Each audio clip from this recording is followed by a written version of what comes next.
ബ്രഹ്മസൂത്രം ഒന്നാം അധ്യായം ഒന്നാം പാദം രണ്ടാം മന്ത്രം 50-ാമത്തെ പേജ് ടീക്കയില് താഴേന്ന് ആറാമത്തെ പങ്ക്തി കണ്ടു.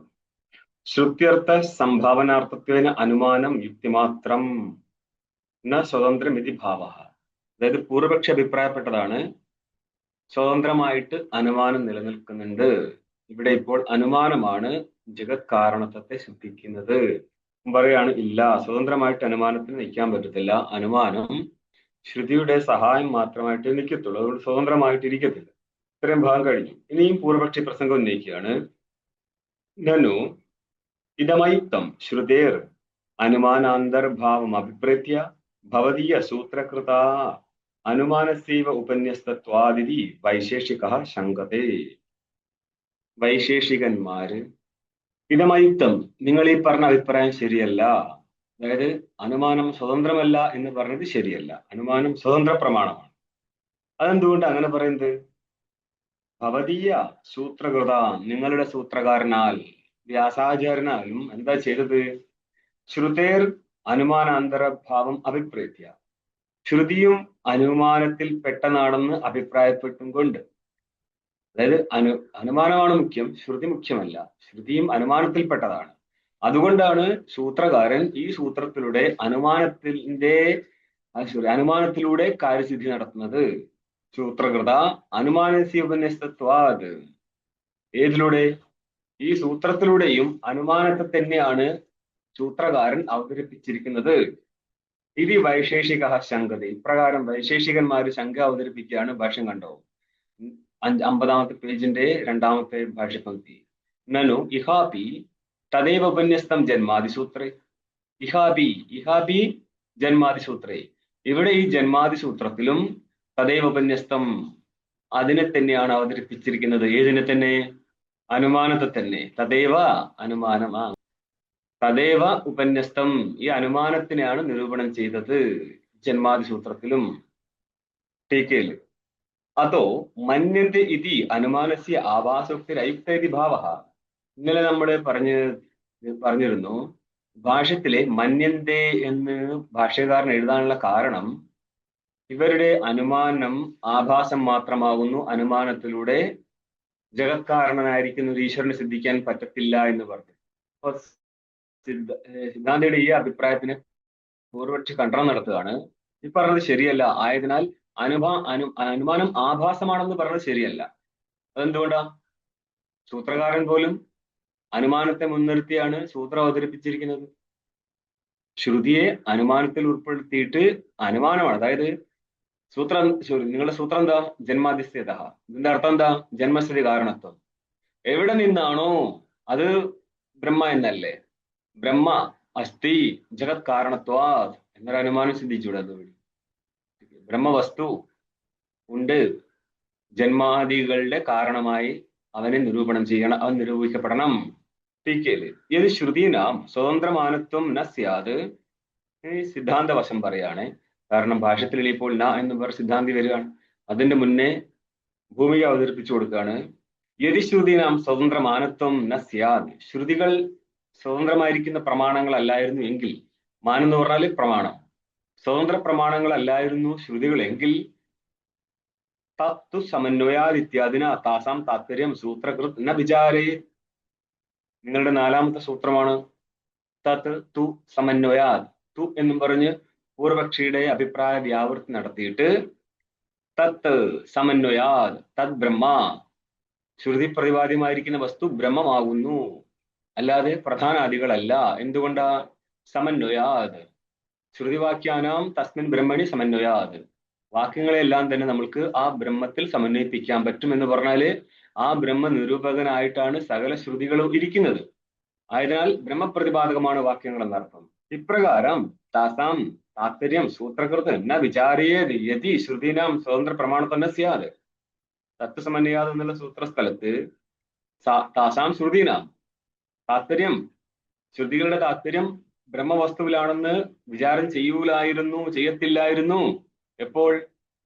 ശ്രുതികൾക്ക് സ്വതന്ത്രമായിരിക്കുന്ന താല്പര്യമില്ലായിരുന്നു എങ്കിൽ, സ്വതന്ത്ര പ്രമാണങ്ങളല്ലായിരുന്നു എങ്കിൽ, സ്വതന്ത്രമായിട്ട്, അതായത് അനുമാനത്തെ ആശ്രയിക്കാതെ സ്വന്തം നിലയ്ക്ക് കാര്യസിദ്ധി നടത്താൻ പറ്റും ശ്രുതികളാൽ എന്നുള്ളത് കൊണ്ടാണ് സൂത്രകാരനും തത്വസമന്വയാദം എന്നുള്ള സ്ഥലത്ത് ശ്രുതികളുടെ താത്പര്യ നിർണയം സ്വതന്ത്രമായിട്ട് അവതരിപ്പിച്ചത് അന്യ അനുമാനാദികളെ ആശ്രയിക്കാതെ എന്നർത്ഥം.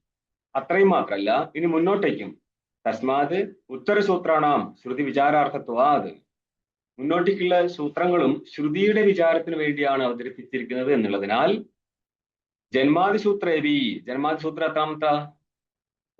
രണ്ടാം സൂത്രം. ടീക്ക്. ജന്മാദി സൂത്രേവി ശ്രുതിരേവ സ്വാതന്ത്ര്യേണ വിചാര്യതി, ശ്രുതി തന്നെയാണ് സ്വതന്ത്രമായിട്ട് വിചാരം ചെയ്യപ്പെടുന്നത്. അനുമാനമിതി പരിഹൃതി, അല്ലാതെ അനുമാനമല്ല. ഏതിന്? സൂത്രത്തിലൂടെ അനുമാനമല്ല അവതരിപ്പിച്ചിരിക്കുന്നത്, ശ്രുതിയുടെ നിരൂപണമാണ് ചെയ്യുന്നത് എന്നർത്ഥം. ഭാഷ്യം കണ്ടോന്ന വേദാന്ത വാക്യ കുസുമ ഗ്രഥനാർത്ഥത്വാദ് സൂത്രാണാം, വേദാന്ത വാക്യരൂപ കുസുമം, വേദാന്ത വാക്യങ്ങളിലെ പുഷ്പങ്ങളുടെ സാദൃശ്യം പറഞ്ഞതാണ്. ഇവയുടെ ഗ്രഥനം, ഗ്രഥനം എന്ന് പറഞ്ഞാൽ കോർക്കുക എന്നർത്ഥം. പുഷ്പസദൃശമായിരിക്കുന്ന വാക്യങ്ങളെ കോർത്ത് വെച്ചിരിക്കുകയാണ് ആര്? സൂത്രം. സൂത്രം എന്ന് പറയുന്ന നൂല് എന്നല്ല അർത്ഥം. അപ്പം ബ്രഹ്മസ്വരൂപമായിട്ടിരിക്കുന്ന നൂല്, ഇതിന്റെ അർത്ഥം എന്താ? സകല വാക്യങ്ങളുടെയും പ്രതിപാദിക്കപ്പെട്ടിരിക്കുന്ന വസ്തു ബ്രഹ്മമായതിനാൽ ഒരു പൂവിൽ എപ്രകാരം നൂല് എല്ലാ പൂവിലൂടെയും ചേർന്നിരിക്കുന്നുവോ അല്ലെ? പൂവ്, അതായത് നൂലില്ലാത്ത പൂവില്ല, നൂല് കൊണ്ട് പൂ കെട്ടിയിട്ടുണ്ടെങ്കിൽ ഇപ്രകാരം സകല വാക്യങ്ങളിലൂടെയും ബ്രഹ്മം പറയപ്പെട്ടിരിക്കുന്നതിനാല് നൂലിന്റെ രൂപത്തിലിരിക്കുന്ന ഈ ബ്രഹ്മമാണ് സകല വാക്യങ്ങളെയും കോർത്തിണക്കി വെച്ചിരിക്കുന്നത്. അതുകൊണ്ടാണ് പറഞ്ഞത് വേദാന്ത വാക്യരൂപ കുസുമങ്ങളെ കോർത്തിണക്കി വെച്ചിരിക്കുകയാണ് ആര്? ബ്രഹ്മ. അതുകൊണ്ട് ആ ബ്രഹ്മത്തെ സൂത്രമാക്കി എടുത്ത് പറയുന്നത് കൊണ്ടാണ് ബ്രഹ്മസൂത്ര ഇതിന് പേര് വന്നത്. രഥനാർത്ഥത്വ സൂത്രാണാം ഒന്ന്. രണ്ടാമത്തത് സൂത്രങ്ങൾ എന്താ ചെയ്യുന്നത്? വേദാന്ത വാക്യങ്ങളെ സമന്വയിച്ചെടുക്കുകയാണ്. അപ്പം വേദാന്ത വാക്യ സമന്വയത്തിന് വേണ്ടിയിരിക്കുന്ന സൂത്രങ്ങള് അതൊരു സൂത്ര രൂപത്തിൽ, നൂലിന്റെ രൂപത്തില്, സൂത്രങ്ങൾ തന്നെ നൂലിന്റെ രൂപത്തിൽ എവിടെ ഇരിക്കുന്നുണ്ട്? സകല വേദാന്ത വാക്യങ്ങൾ എന്ന് പറഞ്ഞാൽ വേദാന്ത വാക്യങ്ങളിലൂടെയല്ലേ വസ്തുനിശ്ചയം നടത്തുന്നത്. വേദാന്ത വാക്യ കുസുമ ഗ്രഥനാർത്ഥത്വ സൂത്രാണാം, വേദാന്ത വാക്യരൂപ കുസുമങ്ങളുടെ കോർത്തിണക്കാൻ വേണ്ടിയിട്ടുള്ളതാണ് ഈ സൂത്രങ്ങൾ. അതുകൊണ്ട് എന്തായിരിക്കും അർത്ഥം? സൂത്രങ്ങള് വേദാന്ത വാക്യത്തെയാണ് പറയുന്നത്, അല്ലാതെ അനുമാന നിരൂപണത്തിന് വേണ്ടിയല്ല സൂത്രങ്ങൾ. രണ്ട് വിധത്തിൽ വരെ രണ്ടന്യായം ചെയ്തത്. സൂത്രം ബ്രഹ്മസൂത്രം എന്ന് പറയുന്ന സമയത്ത് ബ്രഹ്മസ്വരൂപ സൂത്രമാണത്. ബ്രഹ്മ എന്നുള്ള വസ്തു സകല വാക്യങ്ങളുടെയും പ്രതിപാദ്യമായതിനാൽ താദൃശ രീതിയിൽ ബ്രഹ്മ ഒരു സൂത്രമായിട്ടിരിക്കും. ഇവിടെ അതല്ല അർത്ഥം. ഇവിടെ ബ്രഹ്മസൂത്രം എന്നുള്ള അതാത് ബ്രഹ്മജിജ്ഞാസ എന്ന് തുടങ്ങിയുള്ള സൂത്രങ്ങളുണ്ടല്ലോ, അവ ഏതിനെയാണ് നിരൂപണം ചെയ്യുന്നത്? ശ്രുതിവാക്യങ്ങളെയാണ്. അപ്പോൾ ഈ സൂത്രം ഗ്രഥനാർത്ഥം കോർത്തിണക്കാൻ വേണ്ടിയുള്ളതാണ്. വാക്യങ്ങളെ കോർത്തിണക്കുന്നതാണ് ഈ സൂത്രങ്ങൾ. അപ്പോൾ വാക്യങ്ങളുടെ നിരൂപകനാണ് സൂത്രങ്ങൾ, അല്ലാതെ അനുമാന നിരൂപണമല്ല ഈ സൂത്രങ്ങളാൽ നടക്കുന്നത് എന്നർത്ഥം. വേദാന്ത വാക്യാനി ഹി സൂത്രേരുദാഹൃത്യ വിചാര്യന്തേ, വേദാന്ത വാക്യങ്ങളാണ് സൂത്രങ്ങളാൽ സൂത്രൈഹി ഉദാഹൃത്യ, ഉദാഹരണം ചെയ്യപ്പെട്ടിട്ടെന്ന് പറഞ്ഞാൽ ഓരോരോ ശ്രുതിയെയും കൊണ്ടുവന്നിട്ട് വിചാര്യന്തേ, വേദാന്ത വാക്യാനി ഹി വിചാര്യന്തേ സൂത്രൈഹി, വേദാന്ത വാക്യങ്ങളാണ് വിചാരം ചെയ്യപ്പെടുന്നത്. ഏതിനാൽ? സൂത്രങ്ങളാൽ. എന്ത് ചെയ്തിട്ട്? ഓരോരോ ശ്രുതിവാക്യത്തെയും കൊണ്ടുവന്നിട്ട്, ഉദാഹൃത്യം എന്ന് പറഞ്ഞാൽ കൊണ്ടുവന്നിട്ട്, ഉദാഹരിച്ചിട്ട് എന്ന് പറഞ്ഞാൽ അവയെ കൊണ്ടുവന്ന് അവയുടെ നിരൂപണമാണ് ചെയ്യുന്നത്. അപ്പം വേദാന്ത വാക്യങ്ങളാണ് സൂത്രങ്ങളാൽ നിരൂപണം ചെയ്യപ്പെടുന്നത് അർത്ഥം. ടീക്ക. കിഞ്ച മുമുക്ഷോർ ബ്രഹ്മ അവഗതിരഭീഷ്ട യഥാർത്ഥം അസ്യ ശാസ്ത്രാരംഭ സാച ന അനുമാനാത് തം തു ഔപനിഷദം പൃച്ഛാമി ഇതി ശ്രുതേഹേ. കിഞ്ച അത്രയും മാത്രമല്ല, പിന്നെയോ മുമുക്ഷോഹോ, മുമുക്ഷുവിന് എന്താണ് ഇഷ്ടം? കിം അഭിഷ്ടം? ബ്രഹ്മാവഗതി. അവഗതി എന്ന് പറയുന്ന അർത്ഥം ജ്ഞാനം. ഏത് ജ്ഞാനം? ബ്രഹ്മജ്ഞാനം. വിഷയപ്രകാശം. വിഷയപ്രകാശം. ठीक. അതായത് വിഷയം പ്രകാശിക്കണം. വിഷയപ്രകാശം നടക്കൂല, ബുദ്ധിയുടെ വിഷയമല്ല എന്നൊക്കെ ഗുരുക്കന്മാര് ഓരിയിടുമ്പോൾ തിരിച്ച് പറയാൻ പറ്റണം. ठीक. അതുകൊണ്ട് അവിടെ വന്നിട്ട് വിഷയത്തിന്റെ പ്രകാശം നടക്കണം. മുമുക്ഷോർ ബ്രഹ്മ അവഗതി അധിഷ്ഠ. മുമുക്ഷുവിനെ സംബന്ധിച്ച് ബ്രഹ്മ അവഗതി എന്നുള്ള അപരോക്ഷ ജ്ഞാനമാണ് അധിഷ്ഠമായിരിക്കുന്നത്. യഥാർത്ഥം അസ്യ ശാസ്ത്രാരംഭ, ഏതിനു വേണ്ടിയാണോ ഈ ശാസ്ത്രത്തിന്റെ ആരംഭം. അപ്പം ഈ ശാസ്ത്രത്തിന്റെ ആരംഭം എന്തിനു വേണ്ടിയാ? ബ്രഹ്മാവഗതിക്ക് വേണ്ടിയിട്ട്. ठीक. അതുകൊണ്ടാ പറയുന്നത് ഇതൊരു പരമ്പരയാണ്. പഠിച്ച് ആളെടുത്ത് മാത്രം മറ്റൊരാൾക്ക് പഠിക്കാം. അവര് ജ്ഞാനിയാണോ അല്ലയോ എന്നുള്ളത് ഒരു മീറ്റർ വെച്ചിട്ടും സിദ്ധിക്കാൻ പറ്റത്തില്ല. അറിയാത്ത ആൾക്കാരുടെ അടുത്തുനിന്ന് ഒന്നിട്ട് പഠിക്കാനും പറ്റത്തില്ല. അവർക്ക് വൈദികമായിരിക്കുന്ന ഈ ശാസ്ത്ര സിദ്ധാന്തം ബ്രഹ്മ അവഗതിക്ക് വേണ്ടി അല്ലാത്ത കാര്യങ്ങൾ പറയാമെന്നല്ലാതെ ബ്രഹ്മ അവഗതിക്ക് വേണ്ട കാര്യമൊന്നും പറയാൻ പറ്റത്തില്ല. സാചന അനുമാനാത്, സാപഗതി അനുമാനാത്. ഈ ഒരു അവഗതി അനുമാനത്തിൽ നിന്നല്ല. അതെന്തുകൊണ്ടാ? അനുമാനത്തിൽ നിന്ന് ബോധം ഉണ്ടാവാതെ പോവോ? ബോധം ഉണ്ടാവാതെ പോവൊന്നുമില്ല. പക്ഷെ ഇവിടത്തെ വിഷയം ബ്രഹ്മമാണ്, അതിന്റെ അവഗതി ശാസ്ത്രത്താലാണ്. അതെന്തുകൊണ്ടാണ് നിങ്ങൾ അങ്ങനെ പറയുന്നത്? അതിനും പ്രമാണ ശ്രുതി തന്നെ. തം തു ഔപനിഷദം പുരുഷം പൃച്ഛാമി. ഉപനിഷത്ത് പ്രതിപാദിതമായിരിക്കുന്ന വസ്തുവാണ് ഔപനിഷദം എന്ന് പറയുന്ന അർത്ഥം ഇത് മറ്റെവിടെയും പ്രതിപാദിതമല്ല. ആരാ? പുരുഷം, പുരുഷനെ. ഉപനിഷത്തിൽ പ്രതിപാദിതനായിരിക്കുന്ന പുരുഷൻ ആരാ? നിത്യശുദ്ധ ബുദ്ധമുക്ത സ്വരൂപനായിരിക്കുന്ന കേവലൻ. സാക്ഷി, സാക്ഷി എന്ന് പറഞ്ഞാൽ സുഷുപ്തിയിലുള്ള വസ്തുവാണോ? അല്ല. ചേത സാക്ഷിയും ചേതനം തന്നെയല്ലേ. കേവലോ നമുക്ക് പിറകോട്ട് വിശേഷണം കൊടുത്തുകൊണ്ട് പോകുന്നത്. കേവലൻ എന്ന് പറയുമ്പോഴേക്കും സാക്ഷി സ്വരൂപത്തിൽ നിന്നും ഭിന്നനായി മാറും. ഇനി സാക്ഷി എന്ന ശബ്ദത്താൽ അവനെ എടുക്കാമെങ്കിൽ മനസ്സിലാക്കണം, അവിടെ സാക്ഷിത്വം നിലനിൽക്കുന്നില്ല, സാക്ഷിയേ ഉള്ളൂ. എന്ന് പറഞ്ഞാല് അവനൊരു ദ്രഷ്ടാവോ സാക്ഷിയോ ആയിട്ടൊന്നും ഇരിക്കത്തില്ല, മറിച്ച് ചൈതന്യ സ്വരൂപനായിട്ട് ഇരിക്കത്തുള്ളൂ. കാരണം സുഷുപ്തിയിലിരിക്കുന്നത് ദ്രഷ്ടാവായിരിക്കും സാക്ഷി. അവൻ അവിദ്യായുക്തനാണ്. അവിദ്യായുക്തന്റെ അറിവല്ല അജ്ഞാനത്തെ നഷ്ടപ്പെടുന്നത്, അവിദ്യാരഹിതന്റെ അറിവ് മാത്രമാണ്. അപ്പം പറയാണ് തം തു ഉപനിഷദം പൃച്ഛാമി. ഞാൻ നിന്നോട് ഉപനിഷത്തിൽ പ്രതിപാദിതമായിരിക്കുന്ന പുരുഷനെയാണ് ചോദിക്കുന്നത്. ബൃഹദാരണ്യകത്തിലെ 3:9-26 ശ്രുതിയാണിത്. എന്ത് പറ്റി? ഉപനിഷത്താണ് പ്രമാണം, അതുകൊണ്ടാണ് ഔപനിഷത്ത് വസ്തുവിനെ ഞാൻ ചോദിക്കുന്നു എന്ന് പറയുന്നത്. അല്ലാതെ ലൗകികമായിരിക്കുന്ന വസ്തുവിനെയാണ് അറിയേണ്ടതെങ്കിൽ ഇവിടെ ഈ ഒരു ചോദ്യം വരത്തില്ല, ഔപനിഷത്തൊന്നും വരത്തില്ല. ലൗകികമായിരിക്കുന്ന പുരുഷനെ അറിയുന്നതോടുകൂടി മുക്തി ഉണ്ടാകുമായിരുന്നെങ്കിൽ ഉപനിഷത്ത് പ്രതിപാദനായിരിക്കുന്ന പുരുഷനെ പറഞ്ഞു തരുമെന്ന് ആരും ചോദിക്കത്തില്ലായിരുന്നു. അതുകൊണ്ട് മനസ്സിലാക്കണം, പ്രമാണം ഉപനിഷത്താണ്. അതോ ന അനുമാനം വിചാര്യമിത്യാഹ. വിചാരത്തിന്റെ വിഷയമാണ് വിചാര്യം. അതോ ന അനുമാനം വിചാര്യം ആയതിനാൽ ശ്രുതി, ഇവിടുത്തെ സൂത്രത്താൽ വിചാരം ചെയ്യപ്പെടേണ്ടത് അനുമാനമല്ല, മറിച്ച് ശ്രുതിയാണ്. ശ്രുതി അനുമാനം, ഇതിൽ ഏതാ പ്രമാണം? രണ്ടും പ്രമാണമാണ്. പ്രമാണത്തെക്കുറിച്ചുള്ള വിചാരമാണ് ഇവിടെ നടക്കുന്നത്. അതുകൊണ്ടാണ് ശ്രുതിപ്രസ്ഥാനം സ്മൃതിപ്രസ്ഥാനം കഴിഞ്ഞു, ഇനി ന്യായപ്രസ്ഥാനമാണ്. ठीक. ഇത് മൂന്നും ചേരുമ്പോഴാണ് വിചാരസമ്പന്നാവത്തുള്ളൂ. അതിൽ തന്നെ യുക്തി പ്രധാനമാണ്. അതുകൊണ്ടാണ് ഇതിന് ന്യായം എന്ന് പറയുന്നത്. അതായത് ഈ നിങ്ങൾ കേട്ടിരിക്കുന്ന ശ്രുതികളിലൂടെയെല്ലാം നിരൂപണം ചെയ്യപ്പെടുന്ന വസ്തു ഏകനായിരിക്കുന്ന ബ്രഹ്മവസ്തു ആണ് എന്നുള്ളതിന്റെ നിശ്ചയം ചെയ്യാൻ വേണ്ടിയാണ് ഈ ശ്രുതികൾ വരുന്നത്. അപ്പോൾ ഈ സൂത്രങ്ങൾ വരുന്നത്. അപ്പോൾ സൂത്രങ്ങള് ശ്രുതിയെ നിരൂപണം ചെയ്യാൻ വേണ്ടി എന്നല്ലാതെ അനുമാനത്തെ നിരൂപണം ചെയ്യാൻ വേണ്ടിയുള്ളതല്ല. കിട്ടിയോ? അതായത് നിങ്ങളുടെ പ്രമാണങ്ങളുടെ വിചാരമാണ് ഇവിടെ നടത്തുന്നത്. പ്രമാണങ്ങളിൽ ഏതായിരിക്കും പ്രമാണം? ശ്രുതിയാണോ, അനുമാനമാണോ, ഉപമാനമാണോ, അർത്ഥാപത്തിയാണോ? ഇവിടെ ഇപ്പോൾ ശ്രുതിയെ നിരൂപണം നടത്തുകയാണ്. ശ്രുതിവാക്യത്തിന്റെ അർത്ഥനിശ്ചയം നടന്നു കഴിഞ്ഞാൽ ബ്രഹ്മാകാര വൃത്തി ഉണ്ടാവും. അപ്പൊ സൂത്രത്തിലൂടെ അതിനെ നിശ്ചയിക്കുകയാണ്, വാക്യാർത്ഥ നിശ്ചയം നടത്തുകയാണ്. ഇനി ഭാഷ്യം കണ്ടോ.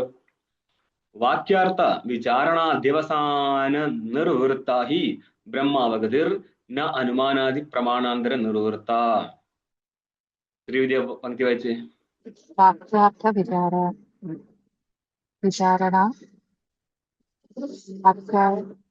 അത്യവസാന നിർവൃത്ത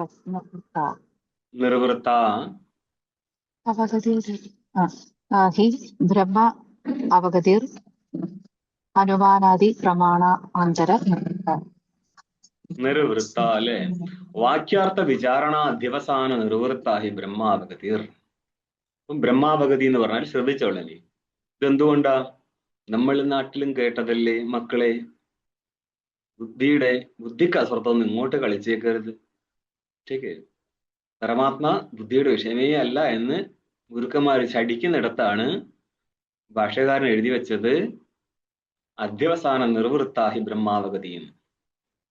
അതുകൊണ്ട് ഗുരുക്കന്മാരുടെ ശിഷ്യന്മാർ ഇതങ്ങ് വെട്ടിക്കളഞ്ഞേക്കണം. അല്ലാതെ ഗുരുവിനോട് ചെയ്യുന്ന നിന്ദയാണ്. നിങ്ങൾ വേറൊരു ഗുരുവിനെ ആശ്രയിച്ച് ജീവിക്കുകയും വേദാന്തം പഠിക്കുകയും ചെയ്തു കഴിഞ്ഞാൽ നിങ്ങൾ ഏത് തട്ടകത്തിൽ നിൽക്കുന്നു നിങ്ങൾ തന്നെ ആലോചിച്ചു നോക്ക്. നിങ്ങളെ ആരല്ല വിളിക്കുന്നത് കേട്ടോ. ഈ സൊക്കള്ള ഗുരുക്കന്മാര് പറയുന്നില്ലേ ബുദ്ധിയുടെ വിഷയാവത്തില്ല ബ്രഹ്മമെങ്കിൽ പ്രശ്നമുണ്ട് ഇവിടെ. ഭാഷകാരൻ പറയുന്നത് അധ്യവസാനം, അധ്യവസാന നിർവൃത്ത. അധ്യവസാനം എന്ന് പറയുന്ന നിശ്ചയമാണ്. അത് ഏതിന്റെ നിശ്ചയമാണ്? വാക്യാർത്ഥ വിചാരണ വഴി ഉണ്ടായിരിക്കുന്ന ഒരു നിശ്ചയമാണ്. നോക്കിയോ, വാക്യത്തിന്റെ അർത്ഥം വാക്യാർത്ഥം. ഏത് വാക്യം? വേദാന്ത വാക്യം. വേദാന്ത വാക്യത്തിന്റെ അർത്ഥമാണ് ഇവിടെ ഇപ്പോൾ വാക്യാർത്ഥം. അതിന്റെ വിചാരണ, വിചാരമേവ വിചാരണ. വിചാരം വേറെയല്ല, വിചാരം തന്നെയാണ് വിചാരണ. ഇങ്ങനെ ഇരിക്കുന്ന വേദാന്ത വാക്യത്തിന്റെ വിചാരണ വഴി, വിചാരം എന്ന് ഉദ്ദേശിച്ചത് ശ്രവണ മനന നിധ്യാസനം, ഇത് വഴി എവിടെ എത്തും? അധ്യവസാനത്തിലെത്തും. അധ്യവസാനം എന്ന് പറയുന്ന നിശ്ചയം. ഇവിടെയുള്ള നിശ്ചയം പോലും പരോക്ഷ നിശ്ചയമായിരിക്കും. കാരണം ഇവിടെ ഒരു അധ്യവസാനം എന്നുള്ളതിന് നിശ്ചയം ജ്ഞാനെന്നർത്ഥമുണ്ട്. മുന്നോട്ട് പോയിട്ട് ബ്രഹ്മ അവഗതിക്കും ജ്ഞാനെന്നർത്ഥമുണ്ട്. ഇത് രണ്ട് ജ്ഞാനങ്ങൾ എങ്ങനെ വരും? അത് ആദ്യം വാക്യാർത്ഥ നിശ്ചയം എന്നുള്ള പരോക്ഷ ജ്ഞാനമാണ്. അവിടെ നിന്ന് മനന നിധ്യാസനങ്ങൾ വഴിയുള്ള ബ്രഹ്മാവഗതി എന്നുള്ള അപരോക്ഷാകാരത്തിൽ എത്തിച്ചേരും. രണ്ട് വിധ ജ്ഞാനമുണ്ട്. ശാസ്ത്രത്തിൽ നിന്ന് ആദ്യം സാമാന്യമായിട്ടിരിക്കുന്ന പരോക്ഷജ്ഞാനവും അവിടെ നിന്ന് അപരോക്ഷജ്ഞാനവും സംഭവിക്കും. അപ്പം പങ്ക്തി പോന്ന് നോക്കിയോ, വാക്യാർത്ഥം, വാക്യത്തിന്റെ അർത്ഥം വാക്യാർത്ഥം, അതിന്റെ വിചാരണ എന്ന് പറഞ്ഞാല് വാക്യാർത്ഥത്തെ നിശ്ചയിക്കാനുള്ള ശ്രവണ മനന നിധിധ്യാസനങ്ങൾ, അതുവഴി എന്തെത്തും? അധ്യവസാനത്തിലെത്തും എന്ന് പറഞ്ഞാല് പരോക്ഷമായിരിക്കും നിശ്ചയത്തിലെത്തും. അതിൽ നിന്ന് നിർവൃത്ത എന്ന് പറയാ സമ്പന്നം എന്നർത്ഥം. അതിൽ നിന്ന് ജനിക്കുന്നേ എന്ത്? ബ്രഹ്മ അവഗതിർ, ബ്രഹ്മജ്ഞാനം. ഇതാണ് അപരോക്ഷ ജ്ഞാനം. ഇത് ന അനുമാനാദി പ്രമാണാന്തര നിർവൃത്ത. അനുമാനാദികളായിരിക്കുന്ന അന്യപ്രമാണത്താൽ അല്ല സമ്പന്നമായിരിക്കുന്നത് ജനിക്കുന്നത്. ആര്? ബ്രഹ്മാവഗതി. ബ്രഹ്മ അവഗതി. അന്യപ്രമാണത്താൽ സിദ്ധമല്ല ബ്രഹ്മാവഗതി. പിന്നെ ബ്രഹ്മാവഗതി ഏതിനാല സിദ്ധമാവുന്നത്? വാക്യാർത്ഥ വിചാരം. വാക്യാർത്ഥ വിചാരത്താലുള്ള ശ്രവണ മനന നിധിധ്യാസനം കൊണ്ട് ആദ്യം പരോക്ഷജ്ഞാനവും ആ പരോക്ഷജ്ഞാനത്തിൽ നിന്ന് അപരോക്ഷജ്ഞാനവും നേടിക്കൊണ്ടാണ് ബ്രഹ്മാവഗതി സാധ്യമാവുന്നത്. അപ്പൊ ബ്രഹ്മാവഗതി എന്ന് പറഞ്ഞാൽ അപരോക്ഷജ്ഞാനത്തിൽ നിന്ന് ഭിന്നമായോ? ഇല്ല, പിന്നെ അത് തന്നെയല്ല ബ്രഹ്മാവഗതി സമിതി. അപരോക്ഷജ്ഞാനമാണ് ബ്രഹ്മാവഗതി. അപ്പൊ ഒന്ന് പങ്ക്തി പറഞ്ഞ്. ഞാൻ ചോദിച്ചത് പ്രമാണാന്തരം നിർവൃത്തമല്ല ആര്? ബ്രഹ്മാവഗതി. ടീക്കേ, ഞാൻ അനുമാനാദി പ്രമാണാന്തരം നിർവൃത്ത. അനുമാനാദികളായിരിക്കുന്ന അന്യപ്രമാണത്താലല്ല ബ്രഹ്മാവഗതി സമ്പന്നമായത്. പിന്നെ ബ്രഹ്മാവഗതി ഏതിൽ നിന്നാണ് സമ്പന്നായത്? അധ്യവസാനം, നിശ്ചയം. അപ്പൊ നിശ്ചയം എന്ന് തന്നെയല്ലേ ബ്രഹ്മാവഗതിക്ക് അർത്ഥം? ബ്രഹ്മാവഗതി ഒരു നിശ്ചയല്ലേ? തീർച്ചയായും. അപ്പൊ ഒരു നിശ്ചയത്തിൽ നിന്ന് മറ്റൊരു നിശ്ചയം സമ്പന്നമായി എന്നാണ് ഇവിടെ പറയുന്നത്? അല്ല, ആണ്. നിശ്ചയത്തിൽ നിന്ന് പരോക്ഷത്തെ ശരിക്കും നിശ്ചയം എന്ന് പറയാൻ പാടില്ല. നിശ്ചയം അപരോക്ഷമാണ്. ഇവിടെ ഇപ്പോൾ പറഞ്ഞു എന്നതുകൊണ്ട് ദോഷമൊന്നുമില്ലല്ലോ. അത് അവര് പറയുന്നത് ആദ്യം നമ്മൾക്ക് നിശ്ചയം ഉണ്ടാവില്ല ഏത് കാര്യവും. ഇപ്പം കയറിലെ സർപ്പം അത് ഭ്രമമാണെന്നാണോ കരുതി ഓടുന്നത്, പ്രമയാണെന്ന് കരുതിയാണോ ഓടുന്നത്? കരുതിയല്ലല്ലോ, പ്രമ എന്ന് നിശ്ചയിച്ചിട്ട് തന്നെയല്ലേ ഓടുന്നത്. അവിടെ നിശ്ചയം തന്നെയല്ലേ പറയാൻ പറ്റത്തുള്ളൂ. പിന്നെയല്ലേ അറിയത്തുള്ളൂ അത് നിശ്ചയമല്ലായിരുന്നു എന്നുള്ളത്. സത്യത്തിൽ അതുമല്ല, രണ്ട് വിധത്തിലുള്ള നിശ്ചയമുണ്ട്. ഭ്രമവും നിശ്ചയമാണ്, പ്രമേയം നിശ്ചയമാണ്. അവിടെ ദോഷമൊന്നുമില്ല. പക്ഷെ ഇവിടെ പ്രശ്നം ഇതൊന്ന് പരോക്ഷമാണ്, മറ്റൊന്ന് അപരോക്ഷമാണെന്നേ ഉള്ളൂ. അപ്പൊ എന്തൊക്കെ വന്നു? വാക്യാർത്ഥത്തിന്റെ വിചാരം നടത്തിയിട്ട് വാക്യാർത്ഥത്തിന്റെ വിചാരം നടക്കുന്നത് വാക്യാർത്ഥം പരോക്ഷമായിട്ട് അറിയാൻ വേണ്ടിയിട്ട് ശ്രവണ മനന നിധിധ്യാസനമാണ് നടത്തുന്നത്. എനിക്ക് വാക്യാർത്ഥ വിചാരണം ചെയ്ത് ശ്രവണ മനന നിധിധ്യാസനം വന്നു കഴിഞ്ഞാൽ ഇത് അപരോക്ഷമാണ് വേണ്ടത് അല്ലേ? പക്ഷേ നമ്മൾ തുടക്കത്തിൽ ചെയ്യുന്ന ശ്രവണ മനന നിധിധ്യാസന സ്ഥലത്ത് അവിടെയും ചെയ്യുന്നുണ്ടല്ലോ. അവിടെ പരോക്ഷജ്ഞാനമാണ് ഉത്പന്നമാവുന്നത്. അതിൽ നിന്ന് അപരോക്ഷജ്ഞാനം ജനിക്കുന്നു. അവിടെ അപരോക്ഷജ്ഞാനത്തിന്റെ ജനകനായിരിക്കുന്നതാണ് പരോക്ഷജ്ഞാനം. ആ പരോക്ഷജ്ഞാനത്തിന് ജനിപ്പിക്കുന്നത് വാക്യമാണ്. അതുകൊണ്ട് വാക്യം ആണെന്ത്? പ്രമാണം. ശബ്ദം എന്ന് പറയുന്നത് അർത്ഥം വാക്യമാണോ പദമാണോ? വാക്യമാണ്, പദമല്ല. ठीक വാക്യം പദസമൂഹ എന്ന് പറയും. പദത്തിന്റെ കൂട്ടമാണ് വാക്യം. വാക്യത്തിന്റെ അർത്ഥമാണ് വാക്യാർത്ഥം. അതിന്റെ ശ്രവണ മനന നിധിധ്യാസനം സ്വന്തം ഇരുന്ന് വായിച്ച് മനസ്സിലാക്കാൻ പറ്റും. ഇത് നോവലൊന്നല്ലല്ലോ. അതുകൊണ്ടാണ് പരമ്പര വരുന്നത്. ആ പരമ്പരയിൽ ആരെ മുമ്പിൽ ഉണ്ടാകത്തുള്ളൂ? പറഞ്ഞു കൊടുക്കാൻ പഠിച്ചാലേ ഉണ്ടാകത്തുള്ളൂ. അതിപ്പോ ഏത് വിഷയത്തിൽ അങ്ങനെ തന്നെയല്ലേ? അറിയാത്ത വിഷയത്തെ പറഞ്ഞു കൊടുക്കാൻ പറ്റത്തില്ലല്ലോ. അപ്പൊ ഓരോ ഗുരുക്കന്മാരും അവരറിയുന്ന വിഷയത്തെ അല്ലേ പറഞ്ഞു കൊടുക്കുന്നത്. അപ്പൊ ചില വിഷയത്തെ പറയും, ചിലര് ബ്രഹ്മാകാര വൃത്തിക്ക് വേണ്ടിയിരിക്കുന്ന ശ്രുതി നിരൂപണം നടത്തും. ഇനിട്ടേക്ക് നോക്ക്. വാക്യസ്യ തദർത്ഥസ്യ ച വിചാരാദി അധ്യവസാനം താത്പര്യനിശ്ചയഃ പ്രമേയ സംഭവ നിശ്ചയശ്ച തേന ജാത ബ്രഹ്മാവഗതിർ മുക്തേ ഭവതീത്യർത്ഥഃ. വാക്യത്തിന്റെയും തദർത്ഥത്തിന്റെയും വിചാരാദിയുടെ ആവശ്യമില്ല. വിചാര അധ്യവസാനം, വിചാരേണ അധ്യവസാനമാണ് വിചാരാധ്യവസാനം. വിചാരാദിന അധ്യവസാനം വിചാരാദി അധ്യവസാനം വരും. അപ്പൊ വിചാരവും മറ്റു ഏതെങ്കിലും കൊണ്ടുവരണം. മറ്റേതിനെ കൊണ്ടുവരും? പ്രതിബന്ധക നിവൃത്തിയോ? അതിന്റെ ആവശ്യമില്ല. ഭാഷകാരൻ അവിടെ വെച്ചിട്ടൊന്നുമില്ല, വിചാരാധ്യവസാനം എന്നുള്ളൂ. ഇതൊരു ആദി ശബ്ദം അധികം വന്നിട്ടുണ്ട്, അതിന്റെ ആവശ്യമില്ല. അപ്പൊ വാക്യത്തിന്റെ വിചാരം, വാക്യാർത്ഥത്തിന്റെ വിചാരം, ഇതിൽ നിന്ന് വാക്യാർത്ഥ വിചാരേണ ജന്യം വിചാരജന്യ അധ്യവസാനമാണ് വിചാരാധ്യവസാനം എന്ന് പറയുന്നത്. അതെന്താ? വിചാരം കൊണ്ട് വന്നിരിക്കുന്ന നിശ്ചയം. അത് താത്പര്യ നിശ്ചയവും പ്രമേയ സംഭവ നിശ്ചയവുമാണ്. താത്പര്യ നിശ്ചയം എന്ന് പറഞ്ഞാൽ മനസ്സിലായോ? വേദാന്ത വാക്യങ്ങൾ ഏകനായിരിക്കുന്ന ബ്രഹ്മത്തിന്റെ പ്രതിപാദകങ്ങളാവുന്നു എന്നുള്ള വാക്യത്തിലെ താത്പര്യ നിശ്ചയമാണ് ഈ പറഞ്ഞത്. അല്ലാതെ മറ്റൊന്നിനെയും അല്ല പറയുന്നത്. ഈശ്വരനെയോ കല്ലിലെ ദേവതയോ പറയാൻ വേണ്ടി അല്ല ശ്രുതിവാക്യങ്ങൾ. മറിച്ച് ജഗത്ത് മൊത്തം മിഥ്യയാണെന്നും അതിന്റെ അധിഷ്ഠാനമായിരിക്കുന്ന കേവല ബ്രഹ്മസ്വരൂപമേ ഉള്ളൂ എന്നും പറയാനാണ് വാക്യങ്ങൾ വരുന്നത്. അത് ഏതെങ്കിലും സോക്കോൾഡ് ഗുരുക്കന്മാരെ വായന ഇതുവരെ കേട്ടിട്ടുണ്ടോ നിങ്ങൾ?